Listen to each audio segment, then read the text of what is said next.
The knock came at midnight, hard, desperate, like someone running out of time. Lucas Carter opened the door to find a soaked stranger shivering on his porch, fear carved into her face. He should have turned her away. Instead, he let her in. That single choice shattered the quiet life he'd built around his daughter and his grief. What started as one stormy night became something neither of them could walk away from. A collision between a man who'd stopped believing in second chances and a woman brave enough to choose her own life.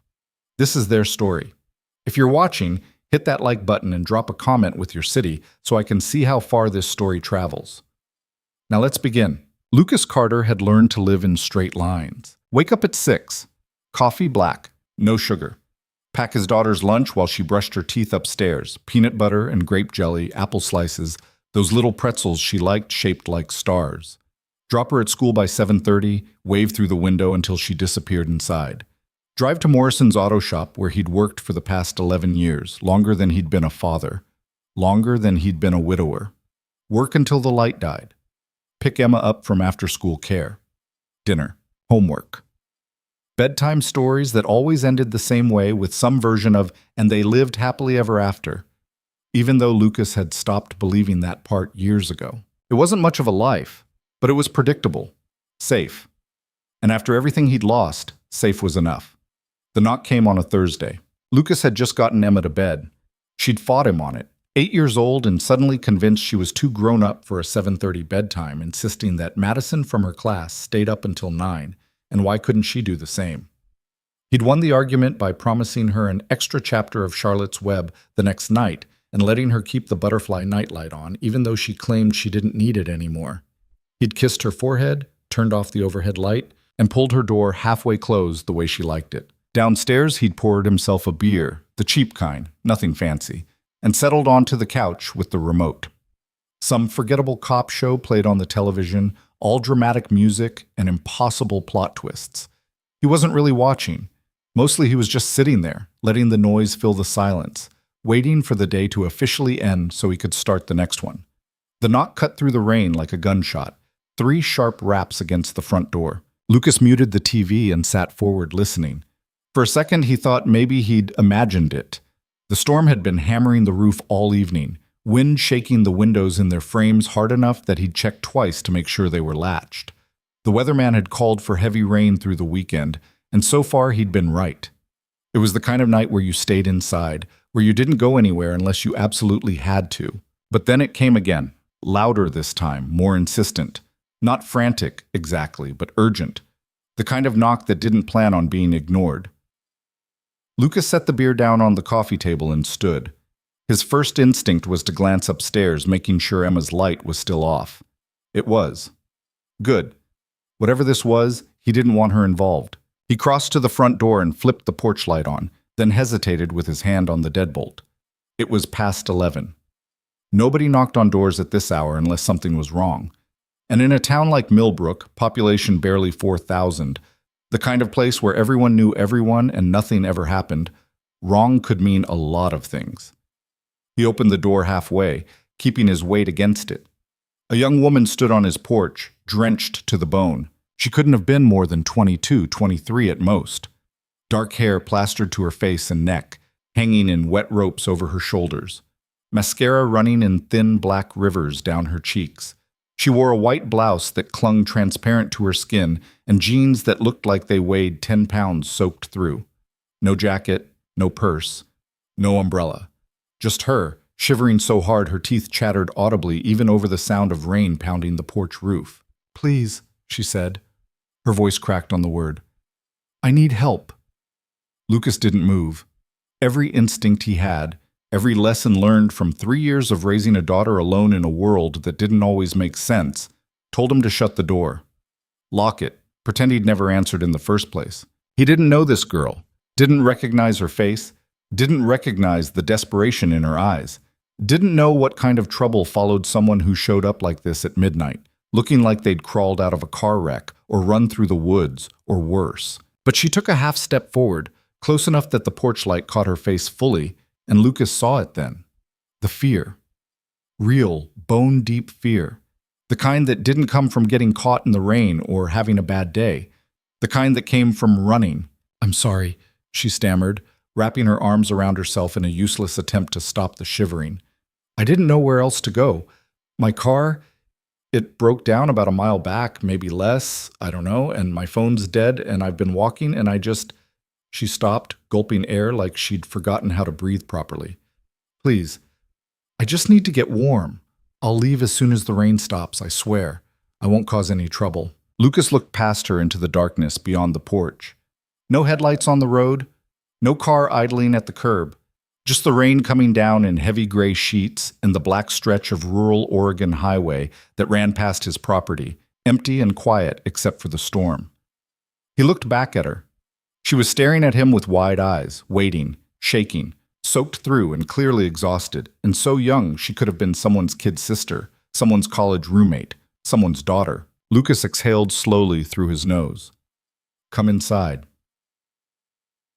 She dripped all over his entryway. Lucas grabbed a towel from the linen closet, navy blue, a little worn but clean, and tossed it to her. She caught it clumsily, her hand shaking too hard to grip it properly on the first try. She mumbled something that might have been thank you and stood there wringing out her hair over the doormat, water pooling at her bare feet. Bathroom's down the hall, Lucas said, nodding toward the back of the house. Second door on the left. There's a robe hanging on the back of the door. You can throw your clothes in the dryer if you want. She blinked at him, still shivering. You're sure? You're already inside, Lucas said flatly. Might as well not catch pneumonia on my floor. That got a flicker of something, maybe a smile, hard to tell with her face half hidden behind the towel and her whole body trembling. She nodded once, quick and small, and disappeared down the hallway without another word. Her footsteps were soft, almost silent against the hardwood. Lucas locked the front door and stood there for a moment, listening. The bathroom door clicked shut. A few seconds later, he heard the dryer hum to life in the laundry room next to it. Upstairs, Emma's room stayed quiet. The butterfly nightlight glowed faintly through the crack in her door. He rubbed a hand over his face, suddenly aware of how tired he was. This was stupid, letting a stranger into his house in the middle of the night with his daughter asleep upstairs. It was the kind of decision that could go wrong in about 100 different ways, and Lucas knew it. But he'd already made the choice, and he'd learned a long time ago that second-guessing yourself didn't change anything. You made the call, and you lived with it. He went back to the couch and sat down, picking up his beer. It was warm now. He drank it anyway.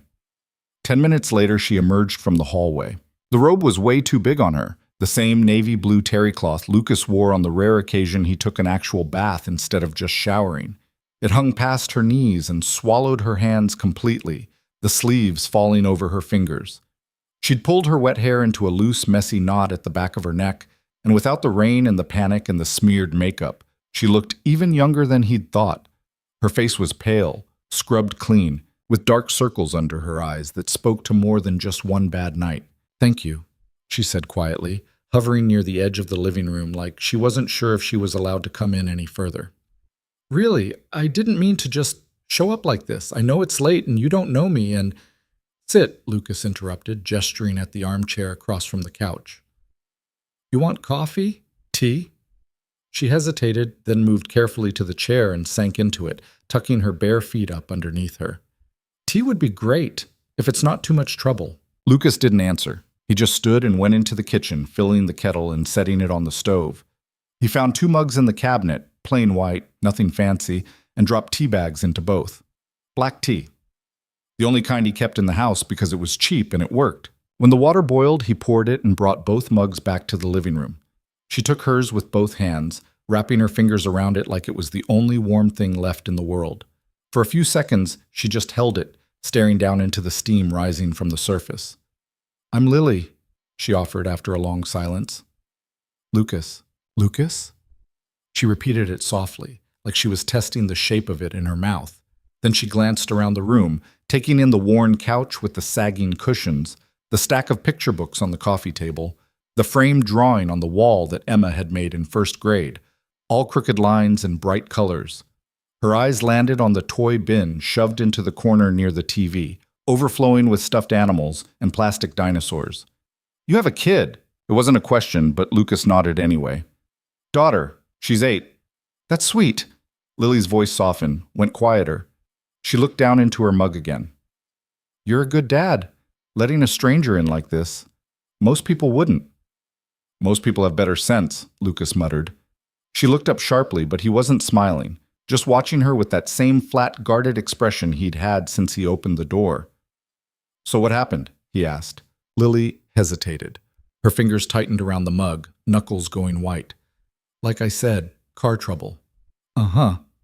Lucas leaned back into the couch, arms crossed loosely over his chest. And you just happened to break down a mile from here in the middle of a storm with no phone, no wallet, no jacket, no shoes. I was wearing shoes, Lily said defensively. They fell off while I was walking. The road was muddy. Right. Lucas's expression didn't change. So you left in a hurry. Lily's jaw tensed. For a second, he thought she might lie, make up some story about a last-minute errand or a friend's emergency or something equally thin and unconvincing. But then she exhaled, slow and shaky, and set the mug down on the side table next to the chair. Yeah, she admitted. I guess I am. Lucas waited. Lily pulled the robe tighter around herself, staring hard at a spot on the floor between them. Her voice, when she spoke again, was quieter. My family, they have this whole plan for my life. Every step, college, internship, who I'm supposed to work for, who I'm supposed to marry. It's all mapped out like I'm some kind of chess piece they're moving around a board. She laughed, but it came out bitter and hollow. Tonight was supposed to be this big dinner. An engagement dinner, actually. Except I never agreed to the engagement part. Lucas raised an eyebrow. They didn't ask? They don't ask, Lily said. They announce. They decide. And then they expect you to smile and go along with it because that's what good daughters do. Her hands curled into fists in her lap. The guy, his name's Preston. I've known him since we were kids. Our dads play golf together.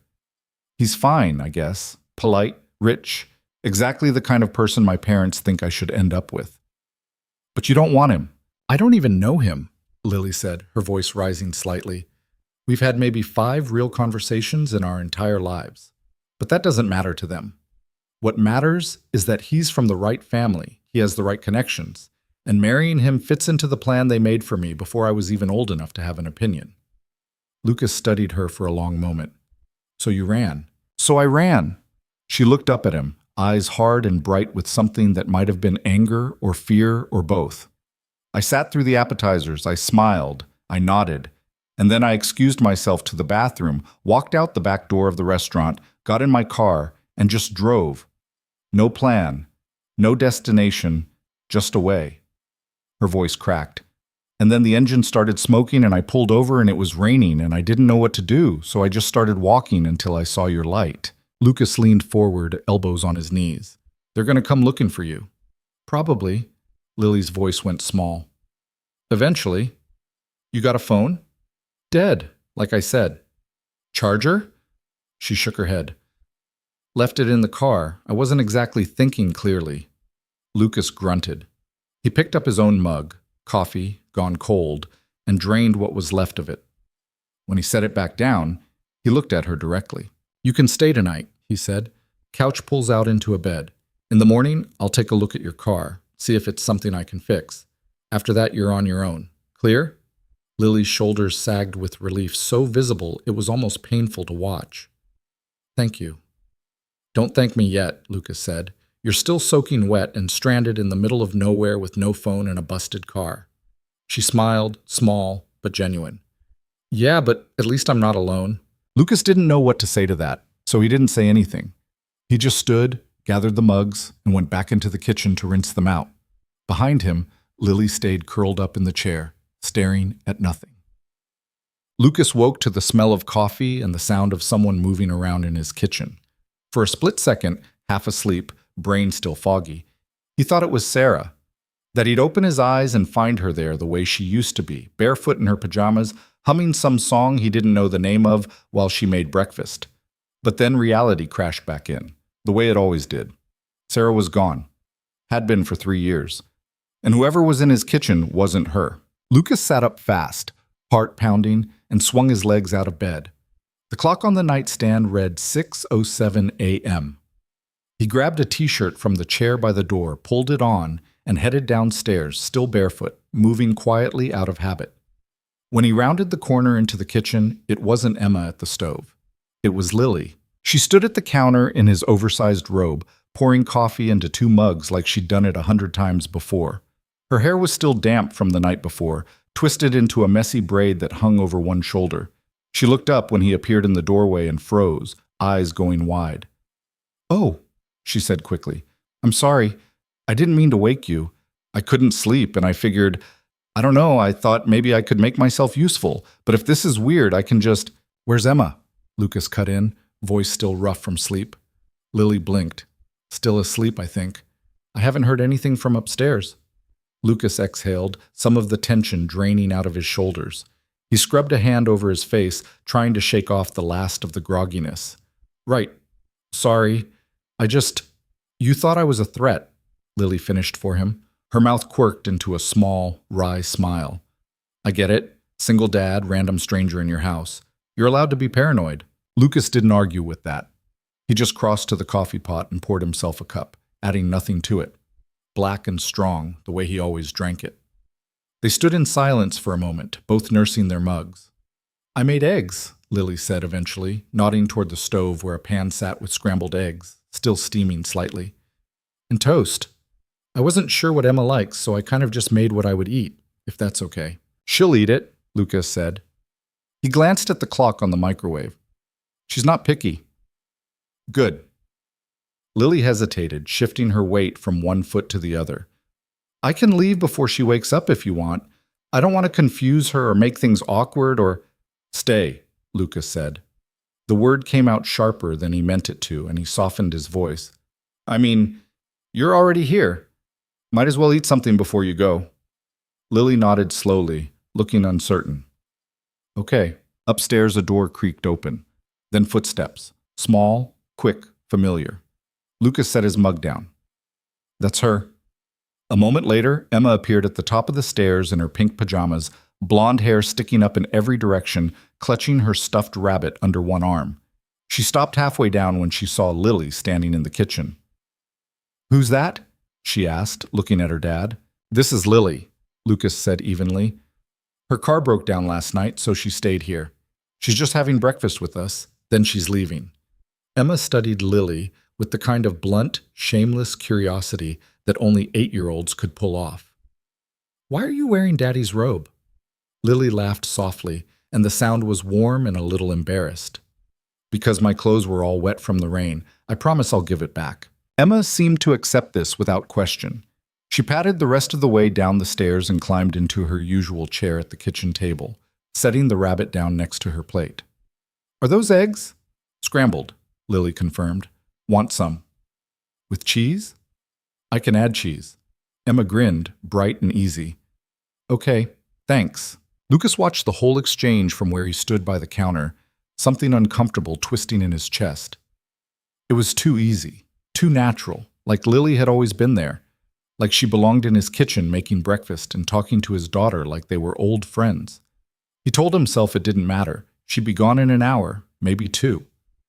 As soon as he looked at her car and figured out what was wrong with it, she'd leave and things would go back to normal. But when Lily set a plate in front of Emma, eggs with melted cheese folded in, toast cut into neat triangles the way Sarah used to do it, and Emma beamed up at her like she'd just been handed the best breakfast of her life, Lucas felt something shift inside him. Just a little. Just enough to be dangerous. After breakfast, Lucas drove Lily back to her car.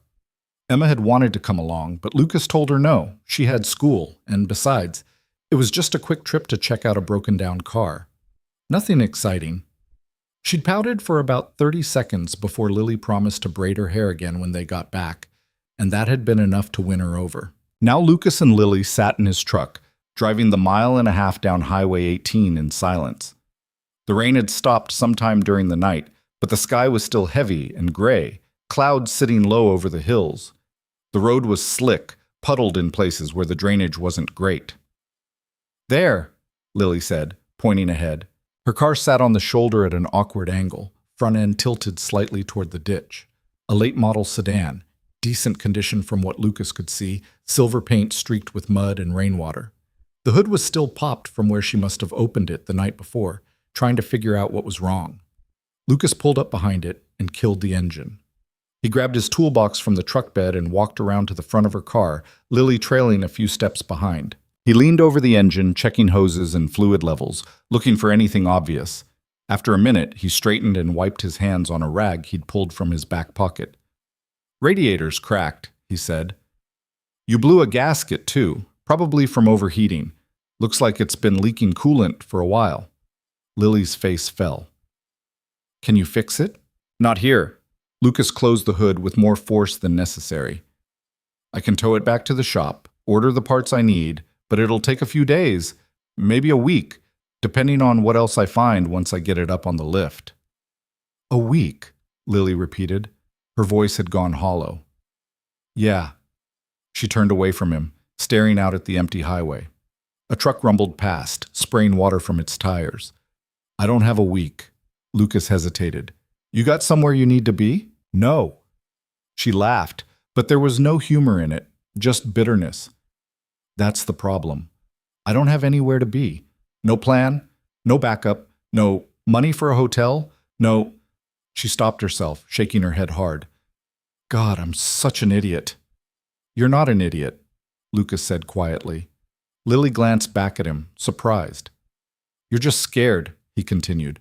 "And you made a choice. Running away doesn't make you stupid. It makes you human." She stared at him for a long moment, something unreadable flickering across her face. Then she looked down at her hands, twisting them together. "So what do I do now?" Lucas thought about it. He thought about the right answer, the smart answer, the one that made sense. Tell her to call someone. A friend maybe. Or family. If she was willing to swallow her pride. Someone who could come get her, take her somewhere safe, help her figure out her next move. But when he opened his mouth, what came out was different. "You need a place to stay?" Lily's head snapped up. "What?" "Just until the car's fixed," Lucas said quickly, before he could second-guess himself. "I've got a guest room. It's small, nothing fancy, but it's got a bed and a window and it's warm. You can stay there, help out around the house if you want to feel useful, and when the car's ready, you leave. Simple."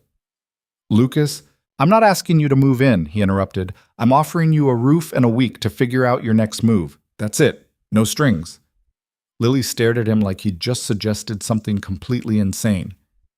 "Why would you do that? You don't even know me." Lucas didn't have a good answer for that. He barely understood it himself. All he knew was that when he'd watched her standing in his kitchen that morning, pouring coffee and making eggs and smiling at Emma like it was the most natural thing in the world, something in him had shifted. Something he thought had died 3 years ago when Sarah's car got T-boned at an intersection 2 miles from their house. "Because," he said finally, slowly, "you reminded my daughter to add cheese to her eggs this morning. And she smiled at you. A real smile. She doesn't do that much anymore." It was a terrible reason, weak and sentimental and probably the kind of thing he'd regret later. But it was true. Lily's eyes softened. She opened her mouth like she was about to argue, then closed it again. For a few seconds, she just stood there, looking at him. "1 week," she said finally. "1 week," Lucas agreed. "And then I'm gone." "And then you're gone." Lily took a deep breath, like she was bracing herself for something. Then she nodded. "Okay." The first few days were strange. Lily tried to stay out of the way, cleaning the kitchen when Lucas wasn't home, folding laundry she found in the dryer, keeping herself small and unobtrusive like she was afraid of taking up too much space. But Emma had other ideas. She followed Lily everywhere. "Can you braid hair?" Emma asked on the second morning, appearing in the doorway of the guest room with a hairbrush in one hand and a hopeful expression on her face. Lily, who had been lying on the bed trying to read a mystery novel she'd found on the bookshelf downstairs, looked up in surprise. Yeah, I can braid." "Good." Emma climbed onto the bed without waiting for an invitation and handed Lily the brush. "Daddy always makes it too tight. It hurts." Lily laughed softly, setting the book aside. "What kind of braid do you want?" "French braid, like the girls at school have." "French braid it is." She worked carefully, gently, taking her time to smooth out the tangles before starting the braid itself. Emma sat perfectly still, humming some tune Lily didn't recognize. "You're good at this," Emma said after a minute. Thanks. I used to braid my little cousin's hair all the time when I was in high school. Do you miss her? Lily paused, fingers still woven into Emma's hair. Yeah, I do. Why don't you see her anymore? It's complicated, Lily said quietly. My family and I don't really talk much right now. Emma twisted around to look at her, eyes wide and curious. Why not? Because sometimes families don't agree on things, Lily said carefully, and sometimes that makes it hard to be around each other. Emma seemed to think about that for a moment, then she turned back around. That's sad. Yeah, Lily agreed. It is. By the time Lucas came upstairs to tell Emma it was time to get ready for school, she was spinning in circles in front of the hallway mirror, admiring the neat French braid running down her back. Lily did it, she announced proudly, like this was the most important news in the world. Lucas glanced at Lily, who was standing in the doorway of the guest room looking faintly embarrassed. She asked, Lily said with a shrug. Thanks, Lucas said quietly. No problem. That night, Emma asked if Lily could read her bedtime story. Lucas stood in the doorway of Emma's room, arms crossed, watching as Lily settled onto the edge of the bed with Charlotte's Web open in her lap. Emma was already curled up under the covers, eyes heavy, but still open, her rabbit tucked under one arm. Where's Papa going with that axe? Said Fern to her mother as they were setting the table for breakfast. Lily's voice was soft and steady, nothing dramatic or performative about it. Just the story, told simply and warmly, the way a person might read to their own kid. Emma's eyes drifted shut halfway through the first page. Lucas listened for a few more minutes, then turned and walked quietly back downstairs. He sat on the couch and stared at the TV without turning it on, listening to the faint sound of Lily's voice drifting down from upstairs. Soft, rhythmic, comforting. He told himself it was fine, temporary. Lily would be gone in a few days, and things would go back to the way they'd been before she showed up. But when he heard Emma's laugh, bright and genuine and so achingly familiar, it made his chest hurt. Lucas knew he was lying to himself. Normal had already changed, and he wasn't sure he wanted it to change back. On the fourth night, Lucas found Lily sitting on the back porch long after Emma had gone to bed. He'd gone out to grab another beer from the garage fridge, the one he kept stocked because it was closer than walking to the kitchen, and spotted her through the window. She sat on the top step with her knees pulled up to her chest, staring out at the dark line of trees beyond the property. She'd borrowed one of his old sweatshirts, gray and faded with Morrison's Auto Shop printed across the back in cracked letters. Lucas grabbed 2 beers instead of one and pushed the screen door open with his shoulder. Lily glanced back, startled. Hey. He handed her one of the bottles and sat down next to her, leaving a careful foot of space between them. Can't sleep? Not really. She twisted the cap off and took a sip, grimacing slightly. Is this the cheap stuff? You want expensive beer? You're in the wrong house. That got a small laugh out of her. She set the bottle down on the step beside her and went back to staring at the trees. It's quiet here. Yeah. I'm not used to quiet, Lily said. Back home, there was always something. Traffic, people, my mom on the phone in the next room talking about fundraisers or dinner parties or whatever crisis was happening that week. She shook her head. I used to hate it, but now I kind of miss it. Isn't that stupid? No, Lucas said. It's normal. You miss what's familiar, even when it made you miserable. Lily looked at him, something shifting in her expression.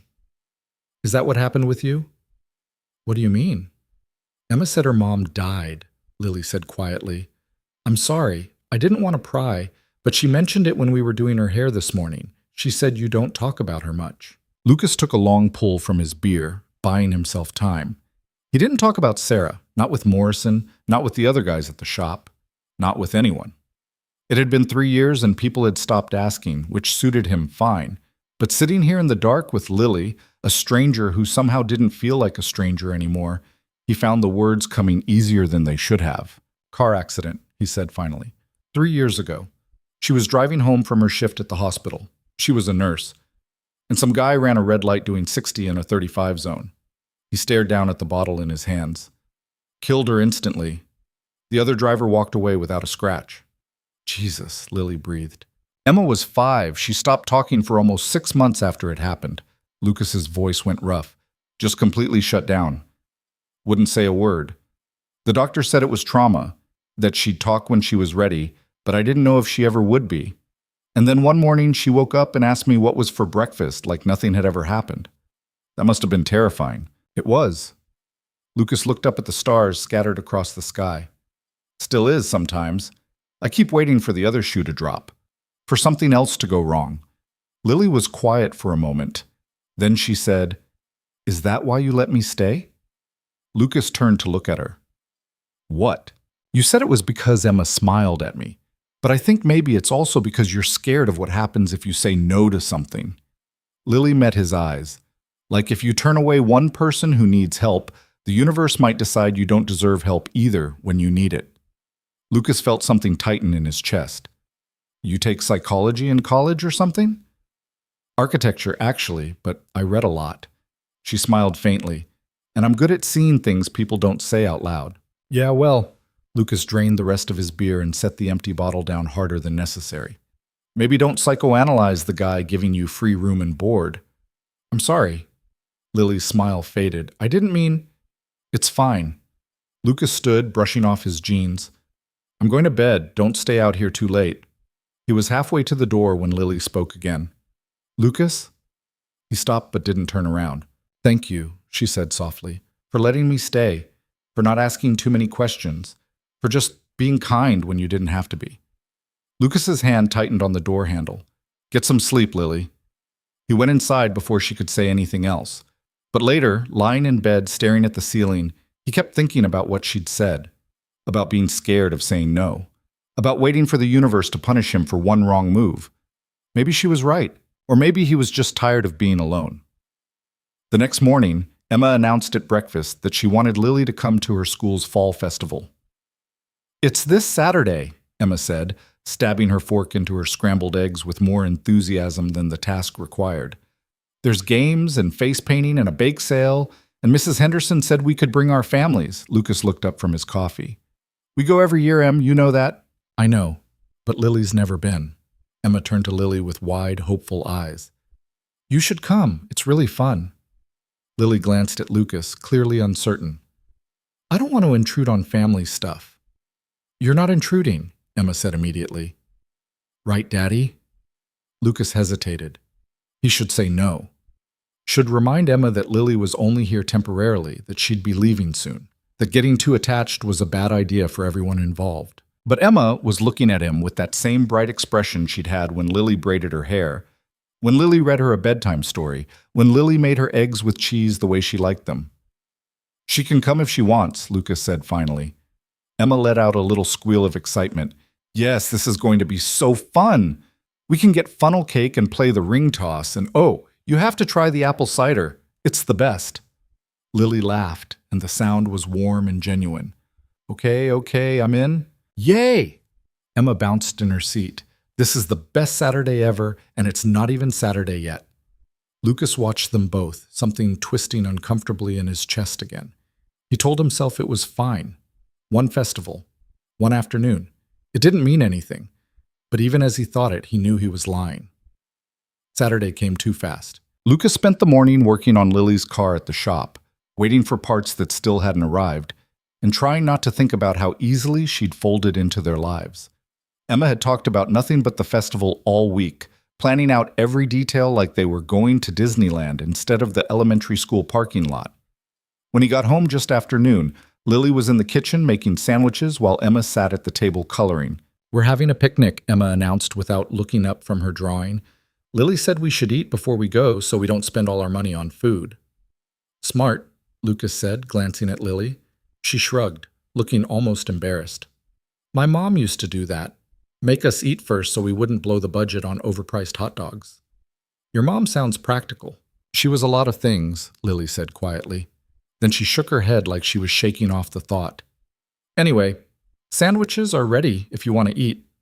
They ate quickly, turkey and cheese, nothing fancy, and then piled into Lucas's truck.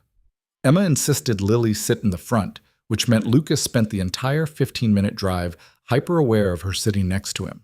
She smelled like the lavender soap from the guest bathroom, and something else, something lighter. Shampoo, maybe. He kept his eyes on the road and tried not to think about it. The festival was exactly what Lucas expected. The school parking lot had been transformed into a chaotic mess of game booths, food stands, and families milling around with sticky-fingered kids. A local band played country covers on a makeshift stage near the basketball courts. The smell of fried dough and caramel apples hung thick in the air. Emma grabbed Lily's hand the second they got out of the truck and dragged her toward the face-painting booth. "Come on! I want to be a butterfly!" Lucas followed behind, hands shoved in his pockets, watching as Emma climbed into the chair and chattered non-stop to the teenage volunteer wielding a paintbrush. Lily stood beside her, smiling and nodding at all the right moments. "She likes you," someone said next to Lucas. He turned to find Morrison, his boss and the owner of the auto shop, standing there with a paper plate loaded with nachos. "Yeah, well," Lucas crossed his arms. "She's easy to like." Morrison raised an eyebrow. "I meant your daughter, but interesting that your mind went somewhere else." Lucas shot him a look. "Don't start." "I'm not starting anything." Morrison grinned and shoved a nacho into his mouth. "Just saying it's nice to see you with someone who's not me or a busted engine. She's staying with us temporarily, that's it." "Uh-huh, and I'm the King of England."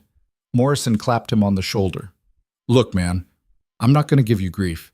You've been doing this solo dad thing for 3 years, and you've done a damn good job. But maybe it's okay to let someone else in, even if it's just for a little while." Lucas didn't answer. He just watched as the volunteer finished painting Emma's face, bright blue wings across her cheeks and forehead, glitter everywhere. Emma hopped down from the chair and spun around to show them. "Look, I'm a butterfly." "You look beautiful," Lily said, crouching down to Emma's level. "Very official. Can we get funnel cake now?" "Absolutely." Morrison gave Lucas one last knowing look before wandering off toward the beer garden, and Lucas fell into step beside Lily and Emma as they made their way through the crowd. They spent the next 2 hours doing everything Emma wanted. Ring toss. Lucas won a stuffed giraffe that Emma immediately named Gerald. Apple cider that was, as promised, actually pretty good. Funnel cake that left powdered sugar all over Emma's butterfly face.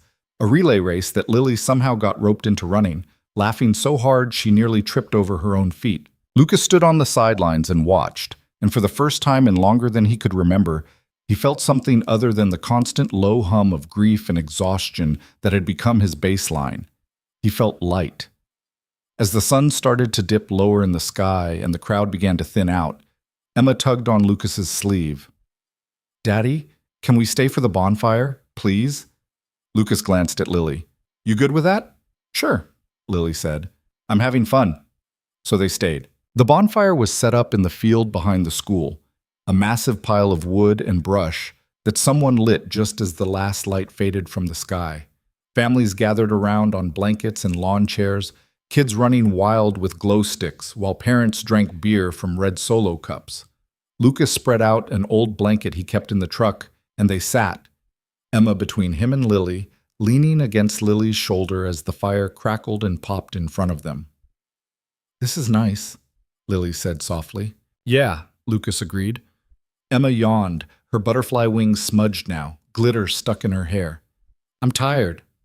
"We'll go soon," Lucas promised. But Emma was already half asleep, curled up against Lily's side. Lily shifted carefully, letting Emma rest her head in her lap, and ran her fingers gently through the kid's hair. Lucas watched them in the firelight, and something inside him cracked open. "She really does like you," he said quietly. Lily looked up at him, her face soft in the flickering glow. "I really like her too." "Yeah." Lucas's voice came out rougher than he meant it to. "I can tell." They sat in silence for a while, the fire burning down to embers, the crowd thinning even more. Eventually, Emma was fully asleep, breathing slow and even. "We should get her home," Lucas said. Lily nodded. "Yeah." Lucas scooped Emma up carefully, and she didn't even stir, just tucked her face against his shoulder the way she used to when she was little. Lily folded the blanket, and they walked back to the truck together, quiet and tired in the best kind of way. On the drive home, Emma stayed asleep in the back seat. Gerald the giraffe clutched under one arm. "Thank you for today," Lily said, breaking the silence. Lucas glanced at her. "For what?" "For letting me be part of this. For not making me feel like I was in the way." She looked down at her hands. "I haven't felt like I belong somewhere in a long time." Lucas didn't know what to say to that, so he just reached over and squeezed her hand once, quick and brief, before putting his hand back on the wheel. But Lily's fingers curled around his for just a second before he let go, and neither of them said anything about it. That night, after Emma was in bed, still in her clothes, too tired to change, butterfly wings smudged across her pillow, Lucas found Lily in the kitchen washing dishes. "You don't have to do that," he said. "I know." She didn't look up from the sink. "But I want to." Lucas leaned against the counter, watching her. "You're good with her, with Emma. She's a good kid." Lily rinsed a plate and set it in the drying rack. "You've done a really great job with her, Lucas. I know it probably doesn't feel like it sometimes, but you have. I'm just trying not to screw her up too badly." Lily turned off the water and dried her hands on a towel. "You're not screwing her up. You're giving her stability and love and a safe place to grow up. That's more than a lot of kids get." Lucas looked at her, really looked at her. The way she stood there in his kitchen in borrowed clothes, hair pulled back, face clean of makeup, looking more at home than she probably realized. "How long are you planning to stay?" he heard himself ask. Lily went still. "What? Your car's almost fixed. Parts came in yesterday.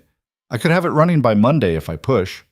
Lucas crossed his arms, trying to sound casual even though his heart was pounding. "So I'm asking, how long are you planning to stay?" Lily stared at him, something unreadable flickering across her face. "I don't know." "That's not an answer. It's the only one I have." Her voice went quiet. "I don't know where I'm going or what I'm doing or what happens next. All I know is that being here with you and Emma is the first time I felt like I could breathe in months, maybe years." Lucas took a step closer. "So stay." "Lucas, not forever, not permanently, just—" He stopped, trying to find the right words. "Just don't leave yet." Lily's eyes searched his face. "Why?" "Because Emma needs you," Lucas said, then quieter. "And maybe I do too." The words hung in the air between them, heavy and raw and true. Lily took a shaky breath. "This is a bad idea." "Probably. I'm a mess. My life is a disaster. I don't have a plan or a job or any idea what I'm doing. I don't care." "You should care," Lily said, but she was moving closer now, closing the distance between them. "You have a daughter to think about. You can't just—" Lucas kissed her. It wasn't planned, wasn't smooth or practiced or anything like the movies. He just reached out and cupped her face in his hands and kissed her, and she made a small surprised sound against his mouth before she kissed him back. Her hands came up to grip the front of his shirt, holding on like she was afraid she might fall if she let go. And maybe she was. Maybe they both were. When they finally pulled apart, both breathing hard, Lily rested her forehead against his. "This is still a bad idea," she whispered. "I know. Emma is asleep." "Lucas?" Lily pulled back just enough to look at him. "I'm serious. I don't want to hurt her, or you, and I don't know if I can promise I won't." "I'm not asking for promises," Lucas said. "I'm just asking for right now." Lily stared at him for a long moment. Then she kissed him again, softer this time, slower. "Okay," she breathed, "right now." They stood in the kitchen for a long time after that, holding each other in the quiet dark, neither of them ready to let go. The next few days fell into a rhythm that felt almost normal. Lily started sleeping later, no longer sneaking out of bed at dawn to make coffee and tiptoe around the house like she was afraid of taking up space. She'd come downstairs in Lucas's sweatshirt and her own leggings, hair messy, and pour herself a cup while Lucas made Emma's lunch. Emma had stopped asking when Lily was leaving. She just accepted her presence the way kids accepted everything, completely and without question. On Tuesday, Lily walked Emma to the bus stop at the end of the driveway, while Lucas finished getting ready for work. When he came downstairs, they were standing together at the curb, Emma talking a mile a minute about something that had happened at recess, Lily nodding and laughing in all the right places. The bus pulled up, and Emma hugged Lily quickly before climbing on board. She waved through the window as the bus pulled away, and Lily waved back until it disappeared around the bend. Lucas came up beside her. "You didn't have to do that." "I wanted to." Lily turned to look at him. "Is that okay?" "Yeah." Lucas's chest felt tight. "It's okay." That afternoon, while Emma was at school and Lucas was at the shop, Lily cleaned out the garage. He came home to find her covered in dust, hair tied back in a bandana, surrounded by boxes she'd organized into neat piles labeled Keep, Donate, and Trash. "What are you doing?" Lucas asked, staring at the transformation.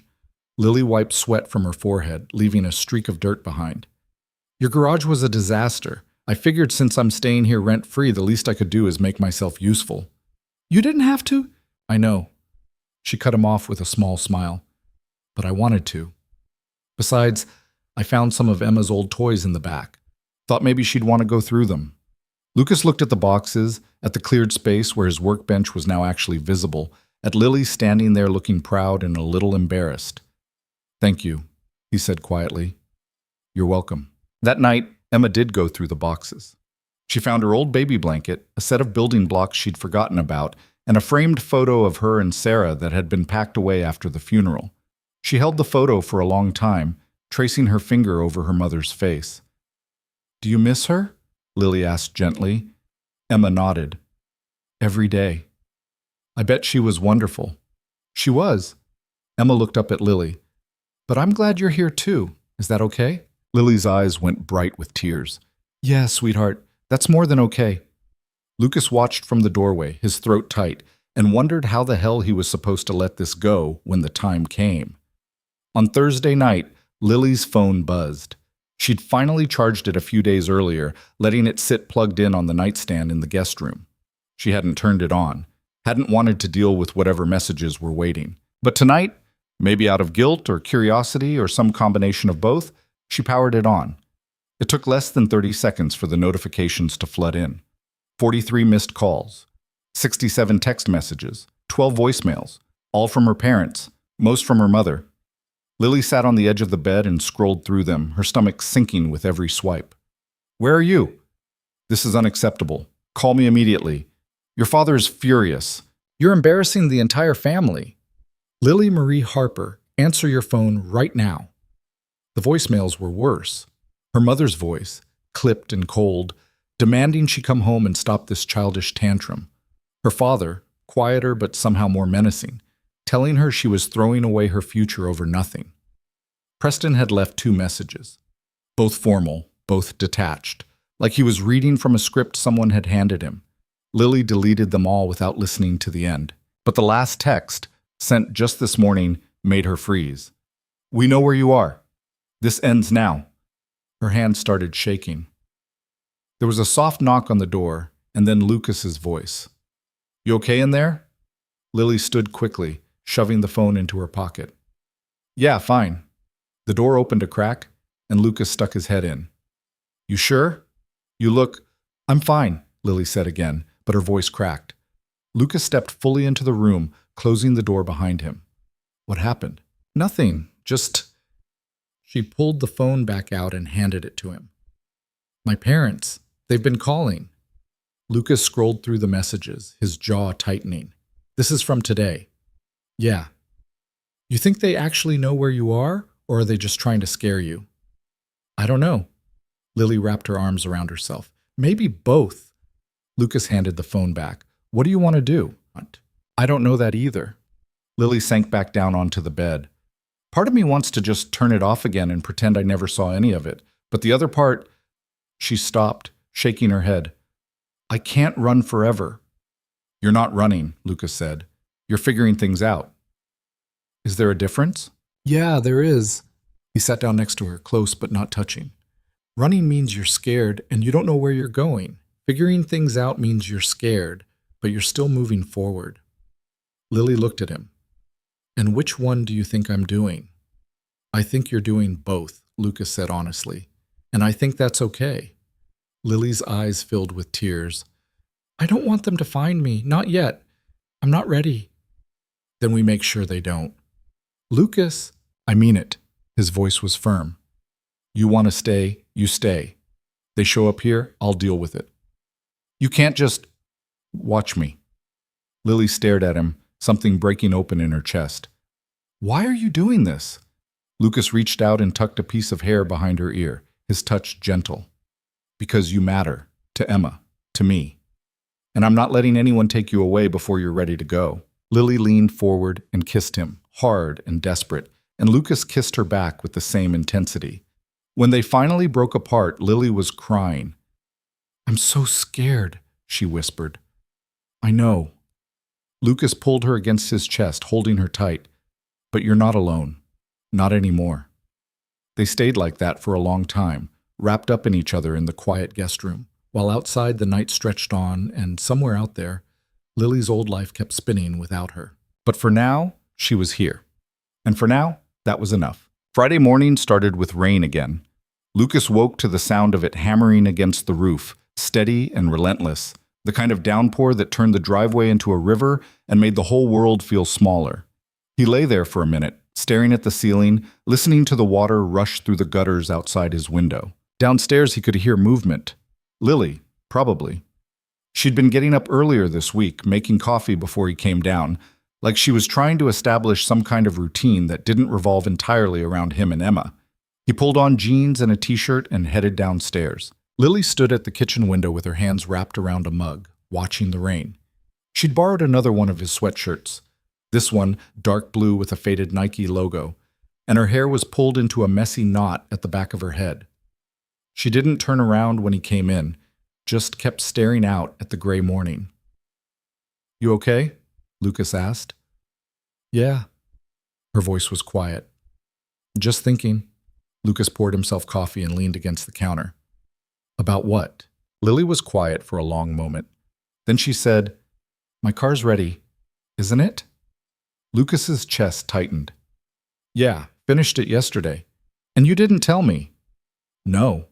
She finally turned to look at him. "Why not?" Lucas set his mug down. "Because I'm selfish." Lily blinked. "What?" "I didn't tell you because I didn't want you to leave," Lucas said bluntly.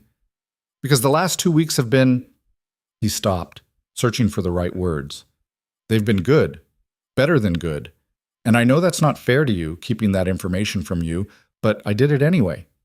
Lily stared at him, something complicated flickering across her face.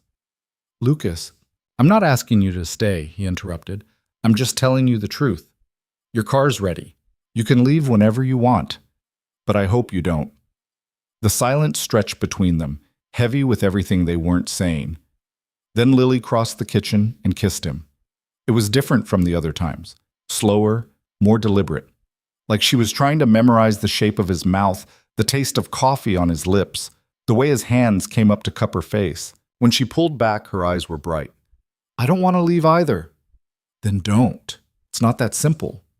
"Why not?" Lucas's hands were still on her face, thumbs brushing against her cheekbones. "You keep saying that, but you never explain why."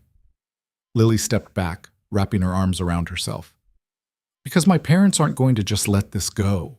You saw those messages. They're not the kind of people who accept no for an answer. So let them be angry. You don't understand." Lily's voice rose slightly. "You don't know what they're capable of. My father, he's connected. He knows people. Lawyers, politicians, business owners. If he decides he wants to find me, he will. And if he decides you're the reason I'm not coming home—" She stopped, shaking her head. "I won't let him hurt you or Emma." Lucas felt something cold settle in his stomach. "What are you saying? That you think he'd actually do something?" "I don't know," Lily admitted. "But I know he's vindictive, and I know he doesn't lose. Ever. This isn't a game he can win." "To him, everything's a game," Lily's voice went bitter.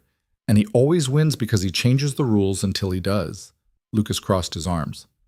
"So what's your plan? Run again? Keep moving until you find somewhere he can't reach you?"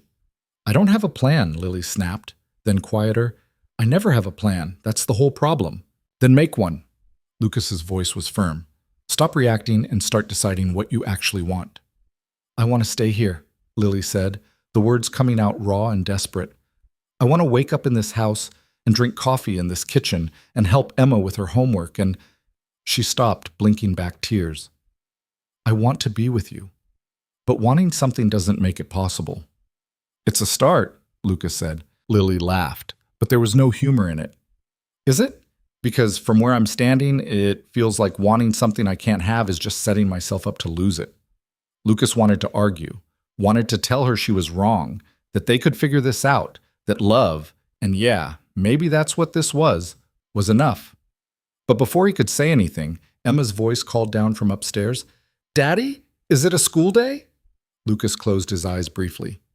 "Yeah, sweetheart, get dressed." Lily turned away, wiping at her eyes quickly. "I'll make breakfast." "Lily, please." She didn't look at him. "Just let me make breakfast." Lucas wanted to push, wanted to keep talking until they found some kind of answer that made sense. But he didn't. He just nodded and went upstairs to help Emma get ready for school. The rest of the day felt off balance. Lucas dropped Emma at school and went to work. But his mind wasn't on the oil change he was supposed to be doing, or the brake job Morrison had asked him to finish by noon. He kept thinking about Lily standing in his kitchen, looking terrified and trapped and so damn young it hurt. Around 11, his phone buzzed. A text from a number he didn't recognize. "Is this Lucas Carter?" Lucas frowned and typed back. "Who's asking?" The response came 30 seconds later. "Richard Harper, Lily's father. We need to talk." Lucas's blood went cold. He stepped outside the shop, phone gripped tight in his hand, and called the number. Richard Harper answered on the first ring. "Mr. Carter." His voice was smooth, educated, the kind of voice that belonged to someone used to being in charge. "Thank you for calling me back." "How did you get this number?" Lucas asked. "I have resources," Richard said simply. "And I make it my business to know where my daughter is and who she's with." Lucas's jaw tightened. "She's an adult. She can be wherever she wants." "Legally, yes. But Lily is also impulsive and naive, and she has a tendency to make poor decisions when she's emotional." Richard's tone didn't change, still calm and measured. "I'm calling to ask you, as one father to another, to encourage her to come home." "She doesn't want to come home. She doesn't know what she wants," Richard said. "She's confused. Running from responsibilities she's not mature enough to handle yet. But with time and proper guidance, she'll understand that this little rebellion is only hurting herself." Lucas felt anger building in his chest. This isn't a rebellion. She made a choice. A choice to abandon her family, her education, her future, to shack up with a mechanic in the middle of nowhere. Richard's voice finally took on an edge. "Forgive me, Mr. Carter, but I don't see that as a choice. I see it as a mistake." "You don't know anything about her," Lucas said, voice low and dangerous. "You don't know what she wants or what she needs. All you care about is controlling her." "I care about protecting her," Richard corrected, "from men like you who see a vulnerable young woman and take advantage." "I'm not taking advantage of anyone. Aren't you?" Richard's tone sharpened. "You let a 22-year-old girl move into your home where you live alone with your young daughter. You've inserted her into your family dynamic, made her feel needed and wanted, and now she's so attached she can't see clearly enough to make rational decisions." Lucas's hand tightened on the phone. "You're twisting this." "I'm stating facts." Richard paused. "Here's another fact. I can make your life very difficult, Mr. Carter. I can have the state investigate your living situation, question whether it's appropriate for your daughter. I can contact your employer, your landlord if you rent, anyone who has influence over your life. I can make problems appear that you didn't know existed." "Are you threatening me?" "I'm explaining your options," Richard said calmly.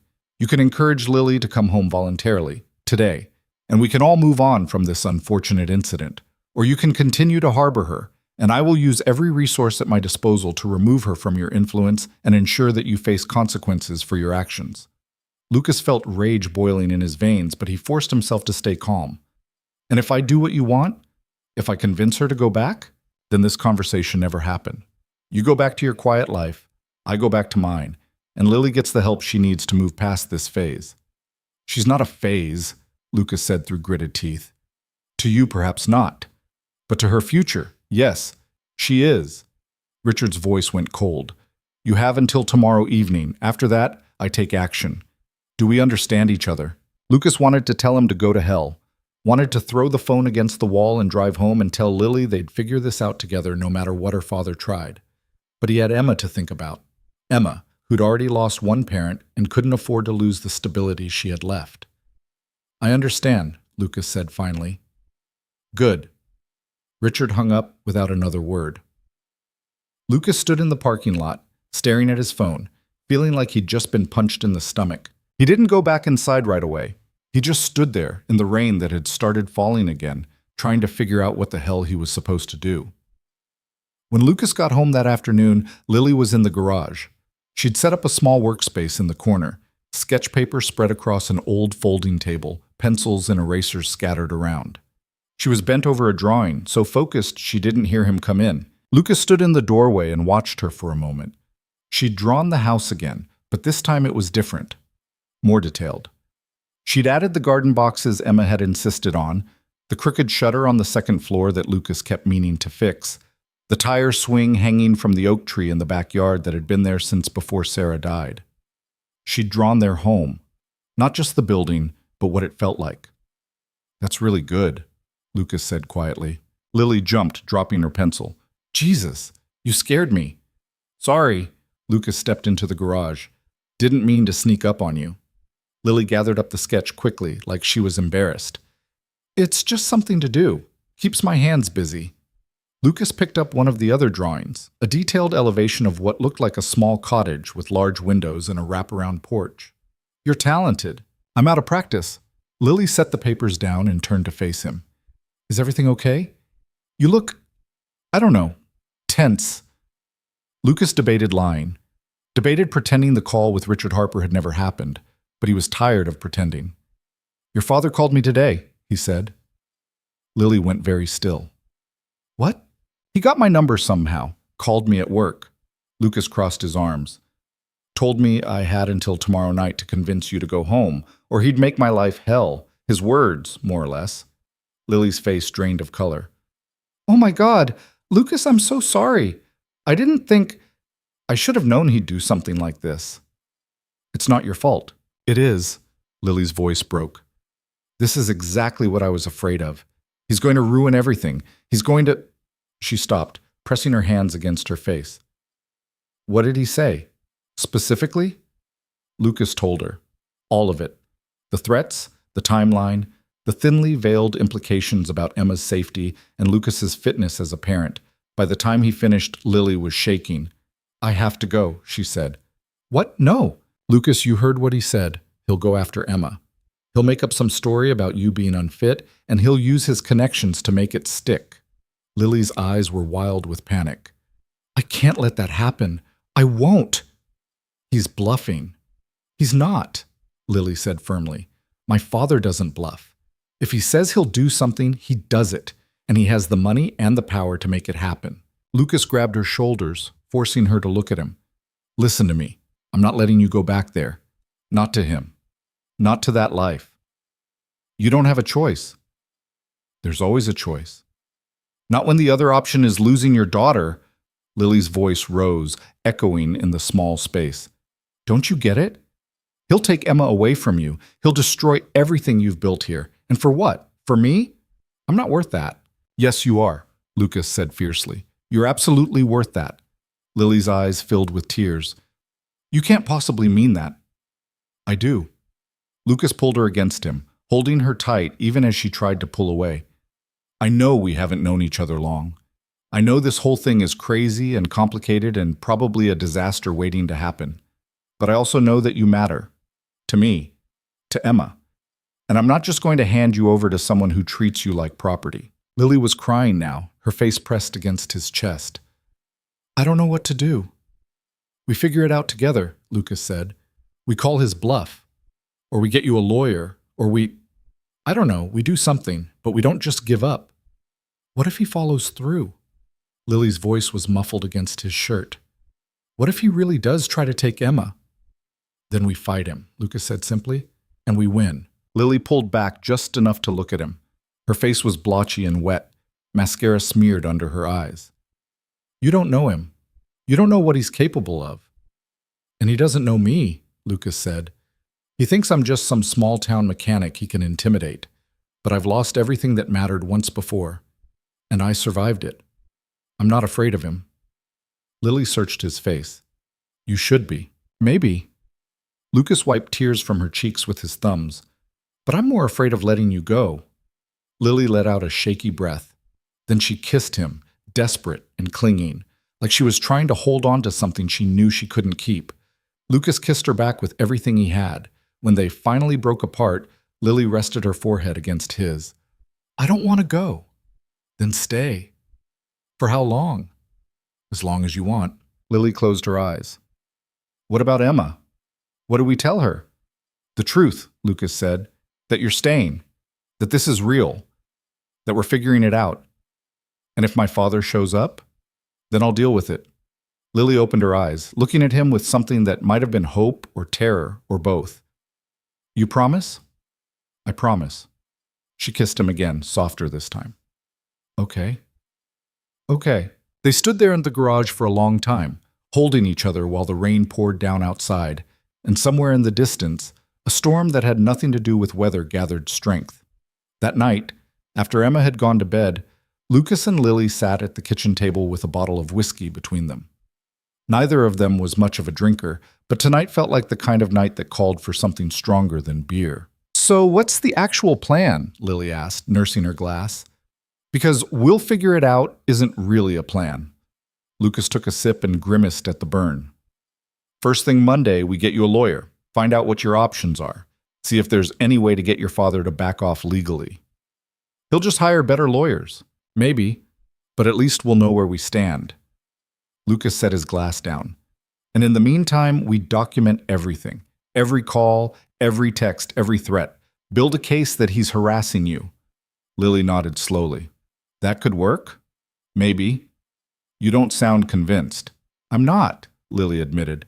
But it's better than nothing. Lucas reached across the table and took her hand. We're going to get through this. You keep saying that because it's true. Lily squeezed his fingers. I hope you're right. They sat in silence for a while, the only sound the ticking of the clock on the wall and the occasional creak of the old house settling. Then Lily said, Can I ask you something? Yeah.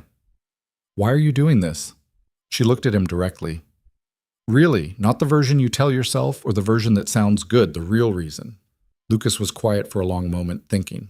Because when Sarah died, he said finally, I shut down. I focused on Emma because I had to, because she needed me, but everything else just stopped. I stopped seeing friends, stopped going out, stopped thinking about the future as anything other than getting through the next day. He met Lily's eyes. And then you showed up, and for the first time in 3 years, I felt like maybe there was more to life than just surviving it. Lily's eyes glistened. Lucas, I'm not saying you fixed me, he continued. I'm not even saying this is forever or that I know where it's going, but I am saying that you reminded me what it feels like to want something, to hope for something. And I'm not ready to let that go. Lily stood up, came around the table, and climbed into his lap. She wrapped her arms around his neck and kissed him hard.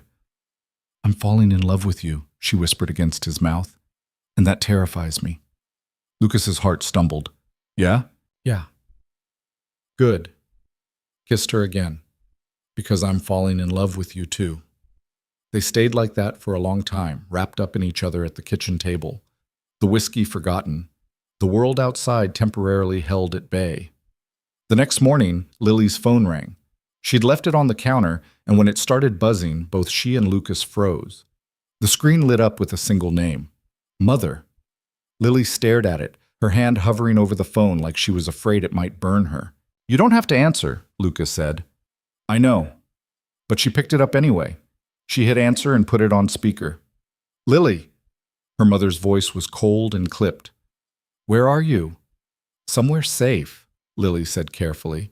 Don't be dramatic. Your father told me he spoke with your friend. Mr. Carter, was it?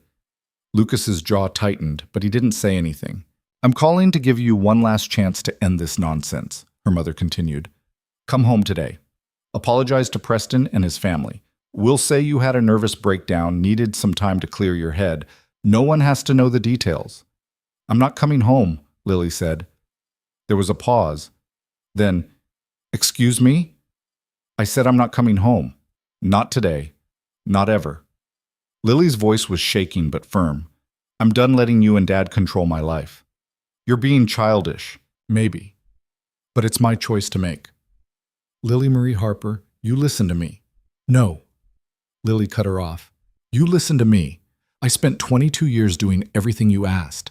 I went to the schools you picked. I studied what you wanted me to study. I dated who you approved of and wore what you thought was appropriate and smiled at all the right people. And I was miserable. Every single day. I'm not finished, Lily said, louder now. I'm happy here. For the first time in my life, I'm actually happy. And I'm not giving that up because you're embarrassed or because Dad's mad that he can't control me anymore. Her mother's voice went icy. If you don't come home, you're cut off. Financially. Completely. No tuition, no credit cards, no trust fund. Nothing. I don't care. You will when you're living in some trailer park with a man who can barely support himself, let alone you. Lucas's hands clenched into fists, but Lily squeezed his arm.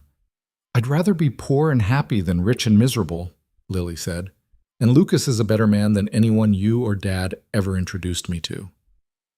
There was a long, dangerous silence. Then her mother said, You're making the biggest mistake of your life. Maybe, Lily said, but it's mine to make. Don't call us when this falls apart. Don't come crawling back expecting us to fix your mess. I won't. Her mother hung up without another word.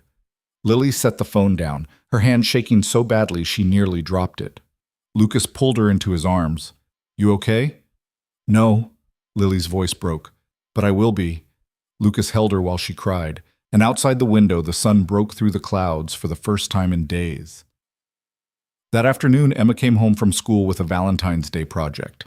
We're making cards for people we love, she announced, spreading construction paper and markers across the kitchen table. Mrs. Henderson said we could make as many as we want. That's sweet, Lily said, sitting down next to her.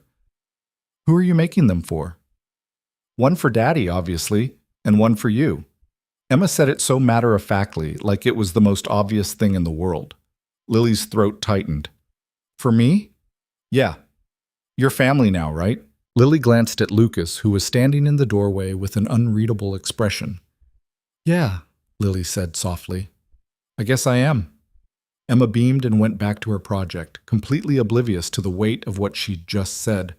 But Lucas met Lily's eyes across the room, and in that moment, without saying a word, they both understood. This was real. Whatever happened next, whatever Richard Harper tried to do, whatever consequences came from Lily's choice, they were in it together. And that made all the difference. The cards Emma made sat on the kitchen counter for 3 days. One had a lopsided heart drawn in red marker with Daddy, written across it in Emma's careful second-grade handwriting. The other had purple flowers, and Lily, spelled out in glitter glue that was still slightly tacky to the touch. Every time Lily walked past them, something twisted in her chest. Family now, Emma had said. Like it was simple, like it was already decided. But nothing about this was simple, and Lily knew it.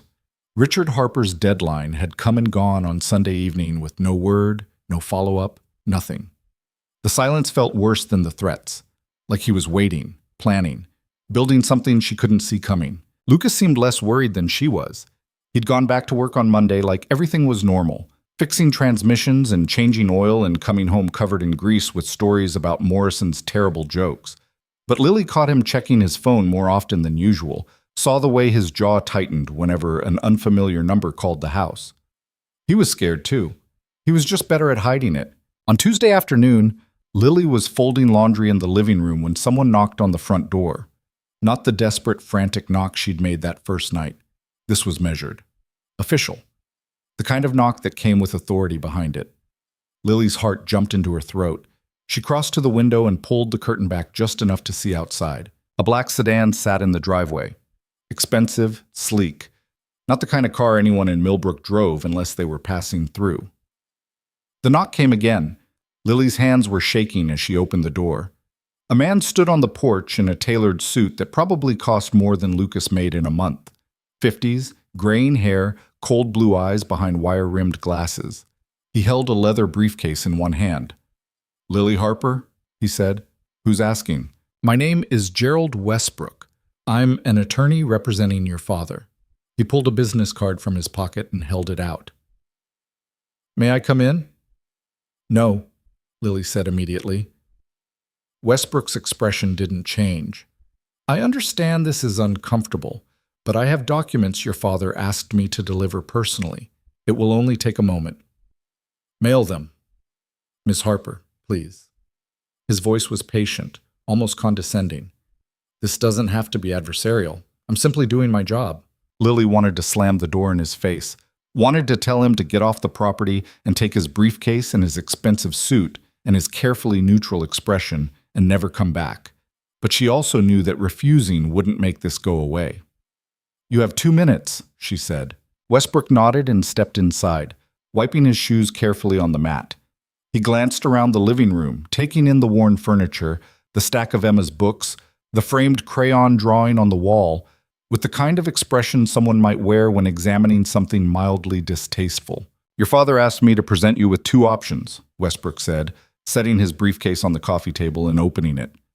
"The first is a voluntary agreement to return home and resume your previous commitments. In exchange, your father will restore your financial support and consider this matter closed." He pulled out a document and set it on the table. Lily didn't touch it. "And the second option?" "The second option is legal action." Westbrook pulled out another, much thicker document. "Your father is prepared to petition the court for a conservatorship on the grounds that you're mentally unstable and incapable of making sound decisions. He has statements from family members, medical professionals willing to testify to a history of emotional instability, and evidence of erratic behavior." Lily felt like she'd been punched. "That's insane. I'm not mentally unstable." "Nevertheless, your father believes otherwise, and he has the resources to make a compelling case." Westbrook's voice remained maddeningly calm. "A conservatorship would give him legal control over your finances, medical decisions, and living arrangements. You would, essentially, lose your autonomy until such time as a court decided you were capable of managing your own affairs." "He can't do that," Lily said, but her voice wavered. "He can try," Westbrook said. "And given his connections and financial resources, he has a reasonable chance of success. Even if he ultimately loses, the legal battle would be lengthy, expensive, and extremely public. Your name would be in court documents, your personal life would be scrutinized, and Mr. Carter's fitness as a parent would inevitably come under examination as well." There it was, the real threat. Lily's hands clenched into fists at her sides. "You're trying to scare me." "I'm informing you of the potential consequences of your choices," Westbrook corrected. "Your father would prefer to resolve this quietly, but if you force his hand, he will pursue every legal avenue available to him, and he will win, Ms. Harper. He always does." Lily stared at him, rage and fear warring inside her chest. "Get out," she said. Westbrook didn't move. "I need an answer to take back to your father." "My answer is get the hell out of my house." "This isn't your house," Westbrook said quietly. "That's part of the problem, isn't it? You're living in another man's home, dependent on his charity, with no job, no income, no prospects. Your father is offering you a way back to stability. I'd strongly encourage you to consider it." Lily crossed to the front door and yanked it open. "Leave, now, or I'll call the police and tell them you're trespassing." Westbrook sighed, closed his briefcase with a decisive click, and stood. "You have 48 hours to decide. After that, your father will proceed with legal action." He walked to the door, then paused. "For what it's worth, Ms. Harper, I think you're making a mistake, but it's your mistake to make." He left without waiting for a response. Lily slammed the door behind him and locked it with shaking hands. Then she sank down onto the floor with her back against the wall and tried not to cry. She was still sitting there 20 minutes later when Lucas came home. He took one look at her and dropped his keys on the side table. "What happened?" Lily told him everything: the lawyer, the threats, the conservatorship. By the time she finished, Lucas's face was tight with barely controlled anger. "That's bullshit," he said flatly. "He can't just declare you incompetent because you won't do what he wants." "He can try," Lily said, echoing Westbrook's words. "And even if he loses, the process alone would destroy us. You heard what the lawyer said. They'd investigate you, question whether Emma should be living here with me around." "Let them investigate," Lucas said. "They won't find anything because there's nothing to find." "You don't know that." Lily stood, pacing the small living room. "My father has money and connections. He could manufacture evidence, pay people to say things, make it look like whatever he wants it to look like." Lucas caught her arm gently, stopping her mid-stride. "Look at me." Lily met his eyes, hers bright with unshed tears. "I'm not letting him take you," Lucas said. "I don't care how much money he has or how many lawyers he throws at us. We'll fight this. With what? Lily's voice broke. I don't have any money. You can't afford a legal battle like this. We'd lose everything. Then we get help, Lucas said. We find a legal aid organization, a pro bono lawyer, something. There are people who fight this kind of thing. And what if we can't find anyone? Lily pulled away from him. What if he really does file for conservatorship and wins? What if they take Emma away from you because of me? That won't happen. You don't know that. Lily's voice rose, cracking. You keep saying that, but you don't know. And I can't. She stopped, pressing her hands against her face. I can't be the reason you lose your daughter. Lucas was quiet for a long moment. Then he said, What are you saying? Lily dropped her hands. Her face was wet now, tears running freely down her cheeks. I'm saying maybe I should just go back. End this before it gets worse. No. Lucas? No, he repeated more forcefully. You're not doing this. You're not sacrificing yourself to protect me. Why not? Lily demanded. You'd do the same for Emma. That's different. How? Lily's voice was raw. How is it different? Lucas opened his mouth, then closed it again. Because she was right. If someone threatened Emma, he'd do whatever it took to protect her, even if it meant giving up everything else. I love you, Lily said, the words tumbling out desperate and broken. I love you, and I love Emma, and this life we've been building, but I love you too much to let you lose everything because of me. Lucas felt something crack open in his chest. You can't just decide this on your own. Someone has to, Lily said, and you're too stubborn to make the smart choice. The smart choice is keeping you here. The smart choice is protecting your daughter, Lily shot back, and we both know it. They stood there in the living room, the space between them feeling like miles instead of feet. Finally, Lucas said, What if we leave? Lily blinked. What? Leave Oregon, pack up, take Emma, and go somewhere your father can't find us. Start over. You can't be serious. Why not? Lucas's mind was already racing.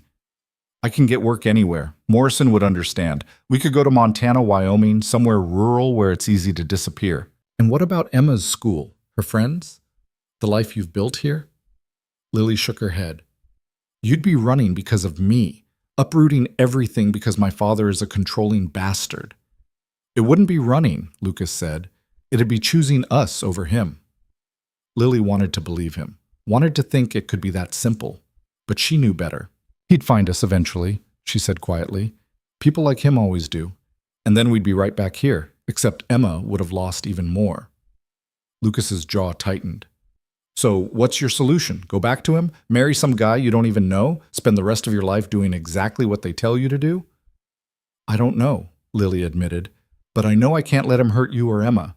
And if going back is what it takes to keep you both safe— Don't finish that sentence, Lucas interrupted. Don't you dare. They stared at each other, both breathing hard, the air between them crackling with everything they weren't saying. Then the school bus rumbled to a stop at the end of the driveway. Emma. Lucas and Lily both turned toward the window, watching as Emma climbed down the bus steps and started up the driveway, backpack bouncing against her shoulders. We can't talk about this in front of her, Lily said. I know. Emma burst through the front door 30 seconds later, all energy and chatter. Daddy! Lily! Guess what happened at school today? Lucas forced a smile. What happened, sweetheart? Madison brought her hamster for show and tell, and it escaped, and we had to help Mrs. Henderson find it, and it was hiding in the reading corner behind the beanbags, and Emma stopped, looking between them. Why do you both look sad? We're not sad, Lucas said quickly. Just tired.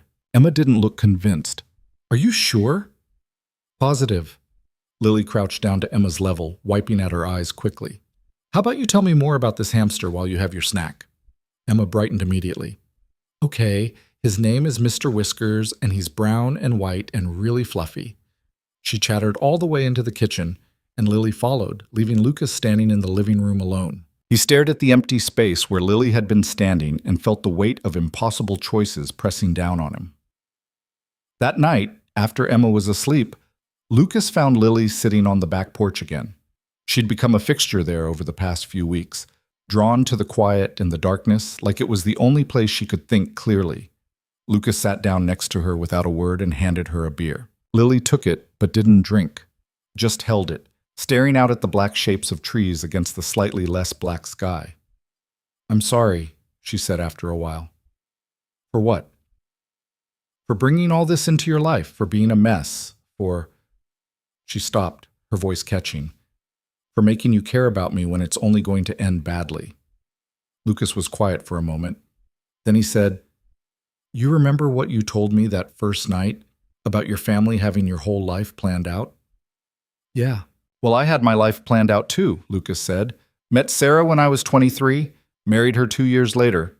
We were going to have 3 kids, buy a bigger house, grow old together watching grandkids run around the yard." He took a sip of his beer. "And then she died, and every single plan I'd made just disappeared.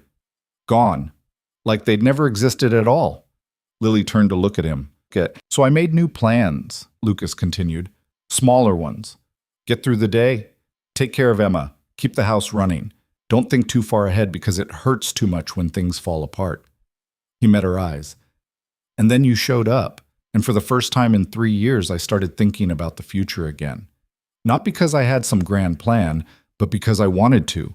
Because being with you made me want to imagine what came next."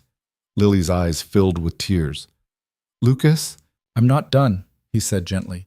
"What I'm trying to say is, yeah, this might end badly. Your father might win. We might lose everything, but at least we'll have tried. At least we'll have had this." He gestured between them. "And that's worth something. That's worth fighting for." Lily set her beer down and climbed into his lap the way she had that night in the kitchen, wrapping her arms around his neck. "I don't know if I'm strong enough to fight him," she whispered. "You don't have to be strong enough," Lucas said. "You just have to be willing. I'll be strong enough for both of us." Lily kissed him, tasting salt from her own tears. "I don't want to go back," she said against his mouth. "Then don't." "But Emma—" "We'll be fine," Lucas said firmly. "We'll figure it out, together." Lily pulled back just enough to look at him. "You promise?" "I promise." She kissed him again, harder this time, and Lucas held her like he could keep the whole world at bay through sheer force of will. They stayed like that until the cold drove them inside, and even then, Lucas didn't let go. The next morning, Lucas called in sick to work for the first time in 2 years. Morrison didn't ask questions, just told him to take care of whatever he needed to take care of, and hung up. Lucas spent the morning on the phone. He called legal aid organizations in 3 counties, left voicemails with family law attorneys, talked to a paralegal who specialized in conservatorship cases, and explained the situation in careful, measured terms. Most of the responses were the same. Without significant financial resources, fighting someone like Richard Harper would be nearly impossible. The best they could offer was advice. Document everything, avoid giving him ammunition, prepare for the worst. By noon, Lucas was ready to put his fist through a wall. Lily sat at the kitchen table, listening to him make call after call, watching his frustration build with each dead end. "There has to be someone," Lucas said after hanging up on the 5th attorney who'd politely declined to take the case pro bono. "Someone who gives a damn about people like you being steamrolled by rich assholes with too much power." "Maybe there is," Lily said quietly, "but they're not going to appear in the next 48 hours. Lucas slumped into the chair across from her. "So what do we do?" Lily reached across the table and took his hand. "We wait. We see what he actually files, and then we respond." "That's not much of a plan." "It's the only one we've got." Lucas squeezed her fingers. "I hate this." "Me too." They sat in silence for a while, hands clasped across the table. Then Lily said, "If it comes down to it, if he really does file for conservatorship and it looks like he might win, I want you to promise me something." "What?" "Promise me you'll let me go," Lily said. "That you won't keep fighting if it means putting Emma at risk." Lucas's jaw tightened. "Lily." "Promise me," she repeated. "Please." Lucas wanted to refuse, wanted to tell her there was no version of this where he just gave up and let her be dragged back to a life she didn't want. But he also knew she was right. Emma came first. She had to. "Okay," he said finally, the word tasting like ash in his mouth. "I promise." Lily's eyes filled with tears again, but she nodded. "Thank you." Lucas didn't respond. He just held her hand and tried not to think about what it would feel like to keep that promise. That afternoon, Emma asked if they could bake cookies. It was such a normal request, so achingly ordinary, that both Lucas and Lily agreed immediately, desperate for something that felt like regular life.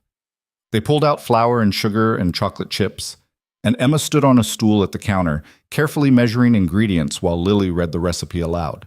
Lucas leaned against the fridge and watched them, trying to memorize the moment. The way Emma's tongue stuck out slightly when she concentrated. The way Lily's hand guided Emma's as she cracked an egg. The sound of their laughter when flour puffed up in a small cloud and dusted them both. This was what mattered. This.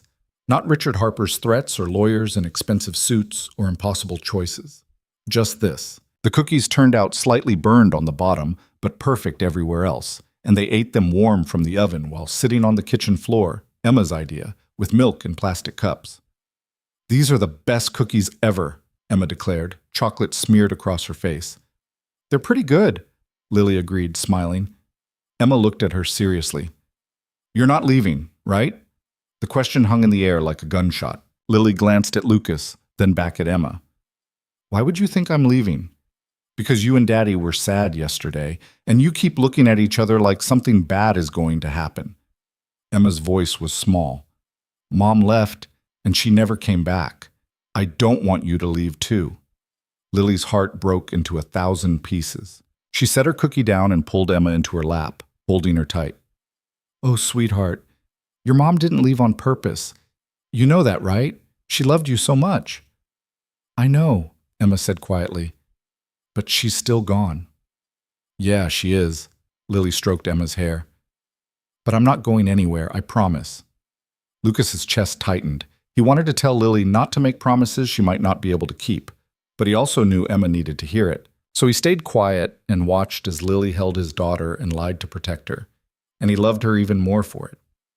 That night, after Emma was finally asleep, Lucas and Lily lay in his bed together for the first time, not doing anything, just holding each other in the dark.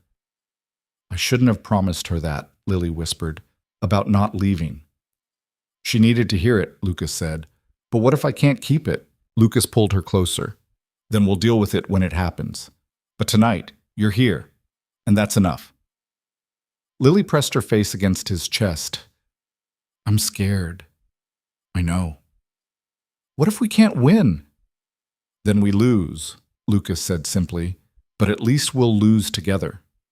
Lily tilted her face up to kiss him, and Lucas kissed her back with everything he had, all the fear and hope and desperate love that had been building between them since that first stormy night. They made love slowly, carefully, like they were both trying to make it last as long as possible.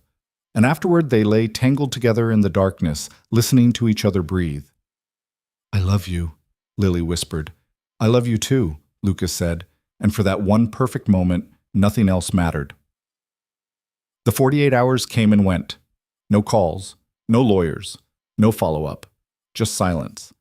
Lucas didn't trust it, neither did Lily. They moved through the weekend like they were waiting for a bomb to go off, hyper-aware of every car that drove past the house, every unfamiliar sound. But nothing happened. Monday came, then Tuesday. Still nothing. "Maybe he's bluffing," Lily said on Wednesday morning, though she didn't sound convinced. "Maybe he realized we're not going to back down." "Maybe," Lucas said, but he didn't believe it either. Richard Harper didn't seem like the kind of man who bluffed, which meant he was planning something worse. The call came on Thursday afternoon while Lucas was under a Chevy Silverado replacing an exhaust manifold. His phone buzzed in his pocket 3 times before he could wipe the grease off his hands enough to answer it. Unknown number. He almost didn't pick up. "Yeah?" "Mr. Carter, this is Linda Morrison from Child Protective Services." Lucas's blood turned to ice. He slid out from under the truck so fast he nearly cracked his head on the frame. "What?" "We received a report regarding your daughter Emma," the woman continued, her voice professionally neutral. "Allegations of an unsafe living environment. I'm calling to schedule a home visit to assess the situation." Lucas's mind raced. "What kind of allegations?" "I can't discuss the specifics over the phone, but the report suggests the presence of an unstable individual in the home who may pose a risk to the child's well-being." She paused. "We take these reports very seriously, Mr. Carter. I'd like to come by tomorrow morning if possible. Say 10 o'clock? This is bullshit, Lucas said, his voice hard. There's nothing unsafe about my home. Someone's lying to you. I understand you're upset, Linda said calmly, but refusing to cooperate will only make things more difficult. The visit is mandatory. If you'd prefer, we can schedule it through the court, but that tends to be a longer, more invasive process. Lucas closed his eyes, forcing himself to breathe. Fine. Tomorrow at 10. Thank you. I'll see you then. She hung up. Lucas stood in the middle of the shop bay, phone still pressed to his ear, feeling like the floor had dropped out from under him. Morrison appeared from the office, took one look at Lucas's face, and said, "What happened?" "I need to go home," Lucas said. He didn't wait for permission, just grabbed his keys and left. When Lucas walked through the front door, Lily was sitting at the kitchen table with her laptop open, working on something. She looked up, smiled, then saw his expression, and the smile died. "What's wrong?" Lucas told her. By the time he finished, Lily had gone pale. "It's my father. It has to be." "Yeah." Lucas's hands were shaking with rage. "He couldn't get to you, so he went after Emma instead." "Oh my God!" Lily stood, pressing her hands against her mouth. "Lucas, I'm so sorry. This is my fault. I should have just gone back when he first—" "Don't!" Lucas cut her off. "Don't you dare apologize for him being a manipulative bastard." "But Emma—" "We'll be fine," Lucas said, though he wasn't sure he believed it. "We'll pass the inspection. The house is clean. Emma's healthy and happy. There's nothing for them to find." "Except me," Lily said quietly. "I'm what they'll find. An unemployed college dropout with no legal connection to this family, living here with you and your daughter. That's what the report probably says, right? That I'm unstable?" Lucas didn't answer because she was probably right. Lily sank back into her chair. "Maybe I should leave, just for a few days, until the inspection is over." "No." "Lucas—" "I said no." His voice was firm. "We're not playing his game. We're not going to hide you like you're something shameful. You live here. You're part of this family. And if CPS has a problem with that, they can deal with me." Lily looked at him with tears in her eyes. "What if they take her away?" "They won't," Lucas said. But even as the words left his mouth, he felt fear clawing at his chest. Because the truth was, he didn't know. Didn't know what Richard Harper had told them, what kind of story he'd spun, what evidence he might have manufactured. And if they decided Emma wasn't safe here, if they believed whatever lies Richard had fed them, there was nothing Lucas could do to stop them. That night, Lucas and Lily stayed up late cleaning the house from top to bottom. Not that it was particularly dirty to begin with, but Lucas couldn't sit still, couldn't stop moving. Every surface got wiped down, every corner vacuumed, every dish put away. Emma's room got organized, toys sorted into bins, books alphabetized on the shelf. Lily worked beside him silently, folding laundry and scrubbing the bathroom sink and changing the sheets on the guest bed she hadn't slept in for over a week now. Around midnight, Lucas found her sitting on the edge of that bed, staring at the wall. "You okay?" he asked. "No." Lily's voice was hollow. "I keep thinking about what happens if they decide I'm the problem. If they tell you I have to leave, or they'll take Emma." Lucas sat down next to her. "That's not going to happen." "You don't know that." "I know that I'm not letting anyone take my daughter," Lucas said. "And I'm not letting anyone tell me who I can or can't have in my life." Lily turned to look at him. "Even if it means losing her?" The question hung between them, brutal and unavoidable. Lucas wanted to say yes, wanted to tell her that nothing, not Richard Harper, not CPS, not the whole damn world, could make him choose between her and Emma. But he'd made Lily a promise, that he'd let her go if it meant protecting his daughter, and he'd meant it. "I don't know," he admitted quietly. Lily nodded slowly like she'd expected that answer. "If it comes down to it, if they give you an ultimatum, I want you to choose Emma. No hesitation, no guilt. Just choose her." "Lily, promise me," she said again. "Please." Lucas's throat tightened. "Okay, I promise." Lily leaned her head against his shoulder, and they sat there in the quiet guest room that had become a symbol of everything temporary and uncertain in their lives. "I don't want to lose you," Lucas said. "I don't want to lose you either," Lily whispered. "But I'd rather lose you than be the reason Emma loses her father." Lucas wrapped his arm around her and held on tight, and neither of them said what they were both thinking, that maybe there was no version of this where everyone got to be happy. The social worker arrived at exactly 10 o'clock the next morning. Linda Morrison was in her late 40s, professionally dressed, with kind eyes that didn't match the severity of her job. She shook Lucas's hand firmly and smiled at Emma, who was sitting at the kitchen table eating cereal even though it was a school day.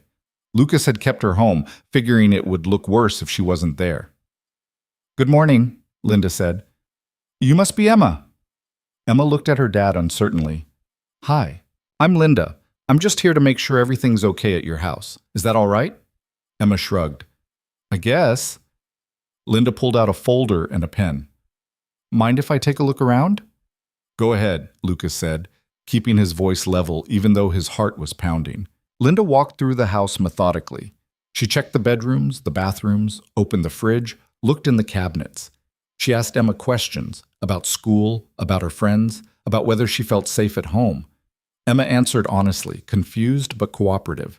Lily stayed in the kitchen the whole time, sitting across from Emma, hands wrapped around a coffee mug she wasn't drinking from. When Linda came back downstairs, she sat down at the table with them. "Everything looks fine," she said. "The home is clean and safe. Emma seems happy and well cared for." She looked at Lily. "And you are?" "Lily Harper," Lily said quietly. "She's my friend," Emma volunteered. "She lives here now." Linda wrote something down. "How long have you been living here, Ms. Harper?" "About 3 weeks." "And what's your relationship to Mr. Carter?" Lily glanced at Lucas. "We're together." "I see." Linda made another note. "And you're employed?" "Not currently. I'm between things." "Do you contribute financially to the household?" Lily's face flushed. "No, not yet." Lucas spoke up. "She helps with Emma and around the house. She's not just... It's not what you're thinking." Linda looked up. "What am I thinking, Mr. Carter?" Lucas's jaw tightened. "That she's taking advantage, that she's unstable or dangerous or whatever the report said." Linda was quiet for a moment. Then she closed her folder and set it on the table. "The report we received alleged that you're cohabiting with a young woman who recently fled from her family under questionable circumstances, who has no employment or income, and who may be emotionally unstable." "That's not true," Lucas said. "Which part?" "Any of it." Lucas's voice was hard. "Lily left her family because they were controlling her life. She's staying here because she needs a safe place to figure things out. And there's nothing unstable about her. She's good with Emma, she's responsible, and she's..." He stopped. "She matters to us." Linda looked at Lily. "Is that accurate, Ms. Harper?" Lily nodded. "Yes. My father, he's trying to force me to come home, to live the life he planned for me. I didn't want that, so I left. Lucas has been helping me, that's all." "Your father filed the report?" "I assume so," Lily said. "He's been threatening legal action if I don't return." Linda wrote something else down, then looked between them. "Here's what I'm going to put in my report. The home environment is safe and appropriate. Emma is healthy, well-adjusted, and clearly cared for. There's no evidence of neglect or abuse." She paused. "However, I am going to recommend that you speak with a family law attorney, Mr. Carter. If Miss Harper's father continues to file reports or escalate this situation, you'll want legal protection." Lucas felt some of the tension drain from his shoulders. "So Emma's okay. You're not taking her?" "No," Linda said gently. "There's no reason to remove Emma from your care. You're doing a good job." Emma looked confused. "Why would someone take me away?" "No one's taking you anywhere, sweetheart," Lucas said quickly. "Ms. Morrison was just checking to make sure we're all okay." "We're okay," Emma said, like it was obvious. Linda smiled. "I can see that." She stood, gathered her folder, and shook Lucas's hand again. "I'll submit my report by end of day. You should receive a copy within a week. If there are any follow-up questions, I'll be in touch." "Thank you," Lucas said.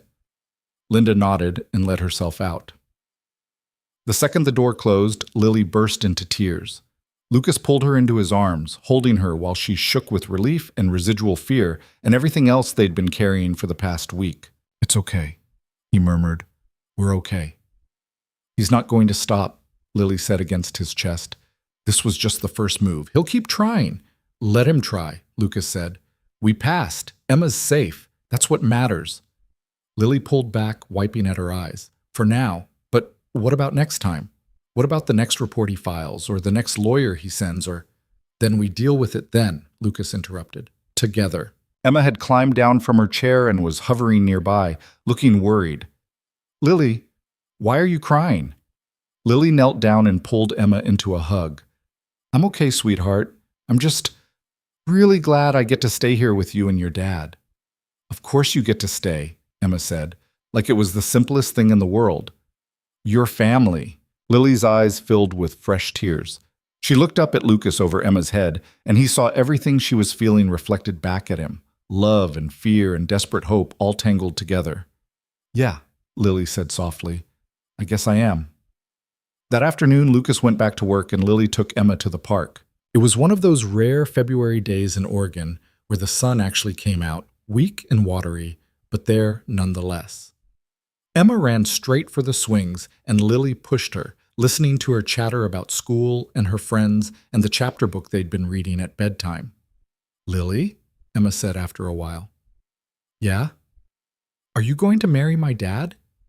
Lily nearly stumbled. What? You love him, right? And he loves you. That's what people do when they love each other. They get married. Lily slowed the swing, her heart racing. It's a little more complicated than that, sweetheart. Why? Because Lily searched for words that would make sense to an 8-year-old.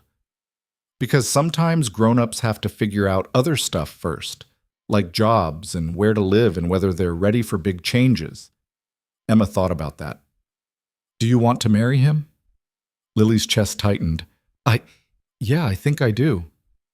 Then you should, Emma said simply, before someone else does. Lily laughed despite herself. I don't think your dad's seen anyone else. Still, Emma said seriously, you should ask him, just to be sure. That's not really how it works. Why not? You're a girl. You can ask. Lily smiled and started pushing the swing again. You're right. I can. They stayed at the park until Emma's cheeks were pink from the cold and the sun had started to sink behind the trees. On the walk home, Emma slipped her hand into Lily's, and Lily held on tight, thinking about futures and families and all the things she'd never let herself want before. When they got back to the house, there was a car in the driveway. Not the black sedan from before. This one was silver, newer, with California plates. Lily's stomach dropped. Who's that? Emma asked. I don't know, Lily lied. Why don't you go inside through the back door, okay? I'll be right there. Emma looked uncertain but nodded and ran around to the back of the house. Lily walked up to the front porch slowly, her heart hammering. The front door opened before she reached it. Richard Harper stepped out. He looked exactly the same as the last time Lily had seen him. Expensive suit, perfect posture, cold blue eyes that missed nothing. He regarded her the way someone might regard a disappointing investment. Lily, he said, how did you get in my house? Lily's voice shook with anger. Your mechanic friend left the door unlocked. Careless, really, given the current circumstances. Richard descended the porch steps, stopping a few feet away from her. We need to talk. I don't have anything to say to you. Then listen. Richard's voice was calm, measured. The CPS report didn't work. I'll admit I underestimated your situation here. The social worker found nothing objectionable, unfortunate, but not unexpected. You tried to have Emma taken away, Lily said, fury building in her chest. Your own granddaughter. She's not my granddaughter, Richard cut in. She's a stranger's child, and you're making a fool of yourself over a man who's using you for... What? Companionship? Household help? Do you really think he loves you, or do you think he's just desperate and lonely? You don't know anything about him. I know he's a mechanic in a town no one's heard of, raising a child alone, living paycheck to paycheck. Richard's tone was dismissive. I know he saw an opportunity when you showed up on his doorstep, and he took it. That's not love, Lily. That's convenience. You're wrong, Lily said, but her voice wavered. Am I? Richard stepped closer. Has he asked you to stay permanently? Offered to marry you? Made any concrete commitment beyond letting you sleep in his house? Lily didn't answer. That's what I thought. Richard pulled an envelope from his jacket pocket. This is a check for $50,000. Take it, leave today, and I'll drop all legal action. No conservatorship, no more CPS reports, no more interference. You can go anywhere you want. California, New York, Europe. Start fresh somewhere your mother and I won't bother you. Lily stared at the envelope. You're trying to buy me. I'm offering you freedom, Richard corrected. Real freedom, not this fantasy you're living where you play house with a man who can't give you anything close to the life you deserve. I don't want that life, Lily said. You say that now, but what about in 6 months? A year? When the novelty wears off and you're still stuck in this nowhere town with no prospects and no future? Richard's voice hardened. You're 22 years old, Lily. You're throwing away your entire future for a man who will never be able to give you what you need. What I need is to be loved for who I am, not what I can do for someone else, Lily said. Lucas sees me, the real me, not some perfect daughter who does everything she's told. Then you're more naive than I thought. Richard held out the envelope. Last chance. Take the money and go, or stay and watch this whole thing fall apart around you. Because it will fall apart, Lily. Maybe not today or next week, but eventually. And when it does, don't come crying to me. Lily looked at the envelope, at her father's face, cold and certain. Then she thought about Emma holding her hand at the park, about Lucas kissing her in the kitchen, about mornings making coffee and nights reading bedtime stories and all the small, ordinary moments that had somehow become everything. No, she said. Richard's expression didn't change. Excuse me? No, Lily repeated, stronger now. I'm not taking your money. I'm not leaving. And I'm not letting you control my life anymore. You're making a mistake. Maybe, Lily said, but it's my mistake to make. That's the whole point. Richard stared at her for a long moment. Then he put the envelope back in his pocket. Fine, he said, but don't say I didn't warn you when this implodes. He walked past her to his car, got in without another word, and drove away. Lily stood in the driveway, shaking, until the car disappeared around the bend. Then she went inside. Lucas was in the kitchen with Emma, helping her with homework. He looked up when Lily came in, took one look at her face, and stood. What happened? Lily told him. When she finished, Lucas pulled her into his arms and held her so tight she could barely breathe. I'm sorry, he said. I'm sorry you had to deal with that alone. I wasn't alone, Lily said. I had you. Even when you weren't here, I had you. Lucas pulled back just enough to look at her. He's not going to stop. I know, Lily said, but I don't care anymore. Let him file reports and send lawyers and offer me money. None of it matters. I'm not leaving. You're sure? I've never been more sure of anything in my life. Lucas kissed her then, hard and desperate and full of relief. Emma made a face. Gross. They broke apart, both laughing. Sorry, sweetheart, Lucas said. It's okay, Emma said. You can kiss her if you want. She's your girlfriend. Lucas looked at Lily.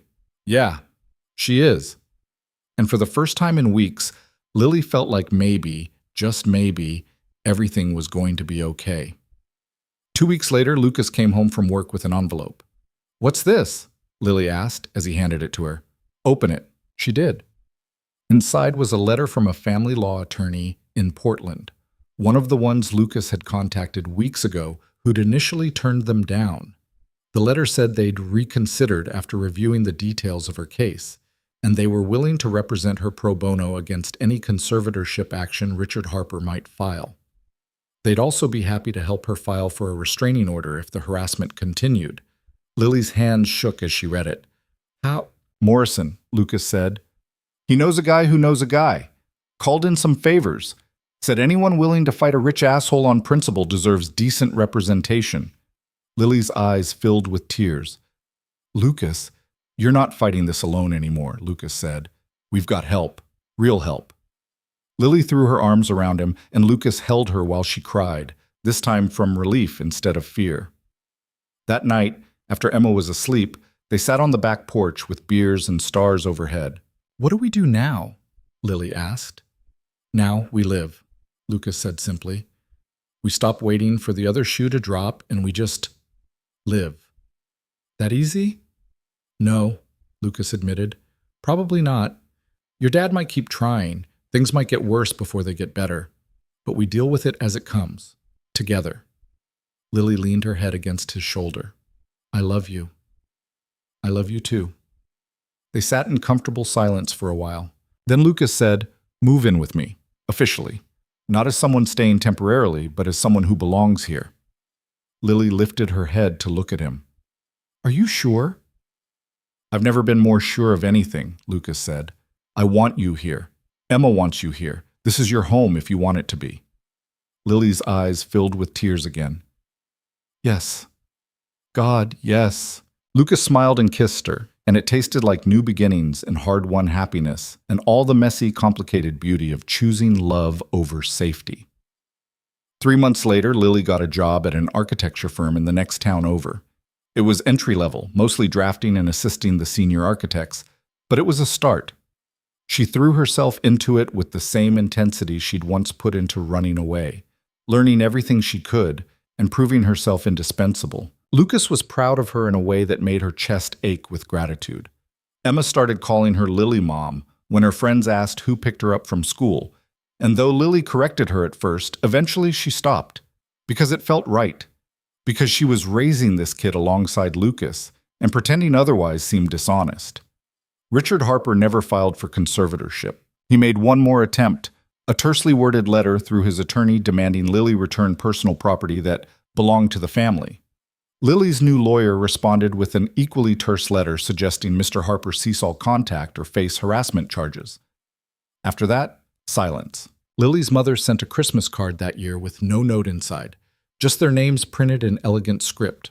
Lily threw it away without opening it, and if she cried about it later in the shower where no one could see, that was her business. On a warm evening in late May, Lucas found Lily in the backyard sketching. She turned the old shed into a makeshift studio, filling it with drafting paper and pencils and photographs of houses she wanted to design someday. She looked up when he came in, smiled, and set her pencil down. "Hey, hey!" Lucas leaned against the doorframe. "Got a minute?" "For you?" "Always." Lucas crossed to where she sat and knelt down in front of her chair. Lily's heart started pounding.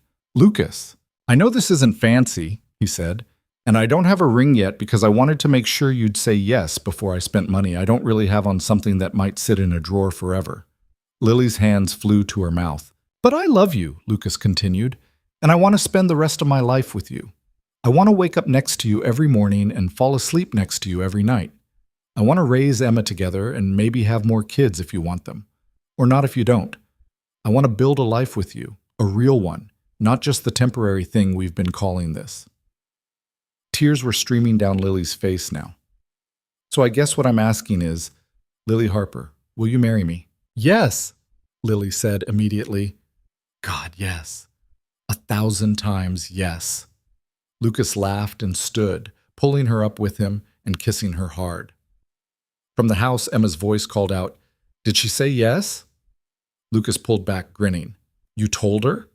"She asked if I was going to marry you," Lily said, laughing through her tears. Seemed wrong to keep her in the dark. Emma appeared in the doorway of the shed, beaming. "So we're going to be a real family now."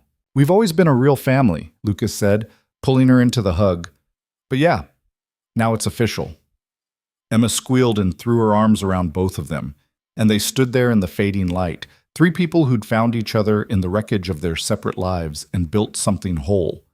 The wedding was small.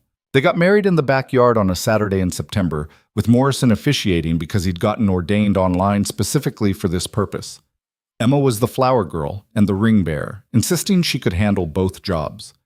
A handful of friends from town showed up, and Lucas's sister drove in from Idaho with her kids. Lily's family didn't come. She'd sent an invitation, more out of obligation than hope, but received no response. It hurt less than she'd expected, because standing there in a simple white dress she'd bought off the rack at a department store, holding Lucas's hands while Morrison read vows they'd written themselves, Lily realized she'd already found her family. It wasn't the one she'd been born into, but it was the one she'd chosen. The one that chose her back. And that made all the difference. When Morrison pronounced them husband and wife, Lucas kissed her like they were the only 2 people in the world. Emma cheered and threw flower petals in the air, and someone's kid started crying, and the whole thing was messy and imperfect and absolutely beautiful. Later that night, after the guests had left and Emma had finally crashed from a sugar high, Lucas and Lily stood in the kitchen washing dishes. "You happy?" Lucas asked. Lily looked around, at the kitchen where she'd first made breakfast months ago, at the living room where Emma's homework was scattered across the coffee table, at the life they'd built together out of nothing but stubbornness and love. "Yeah," she said, "I really am."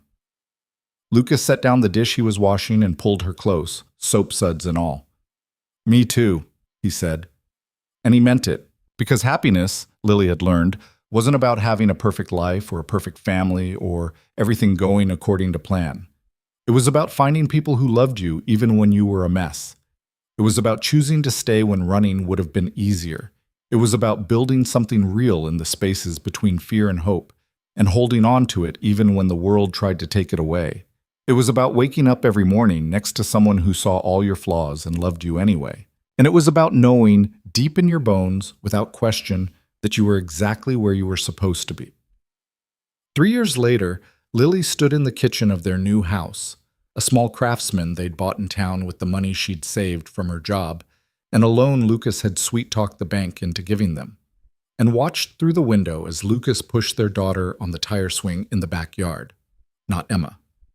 Their daughter, Sophia, 2 years old, all dark curls and Lucas's gray eyes, laughing as she swung higher and higher. Emma sat on the porch steps doing homework, looking up occasionally to make sure her little sister wasn't going too high. At 11, she'd appointed herself Sophia's primary guardian and protector, a role she took seriously. Lily's phone buzzed on the counter. A text from her mother. The first in 3 years. "I heard you had a baby. Congratulations." Lily stared at the message for a long moment. Part of her wanted to respond, to bridge the gap that had existed between them since the day she'd driven away from that restaurant and never looked back.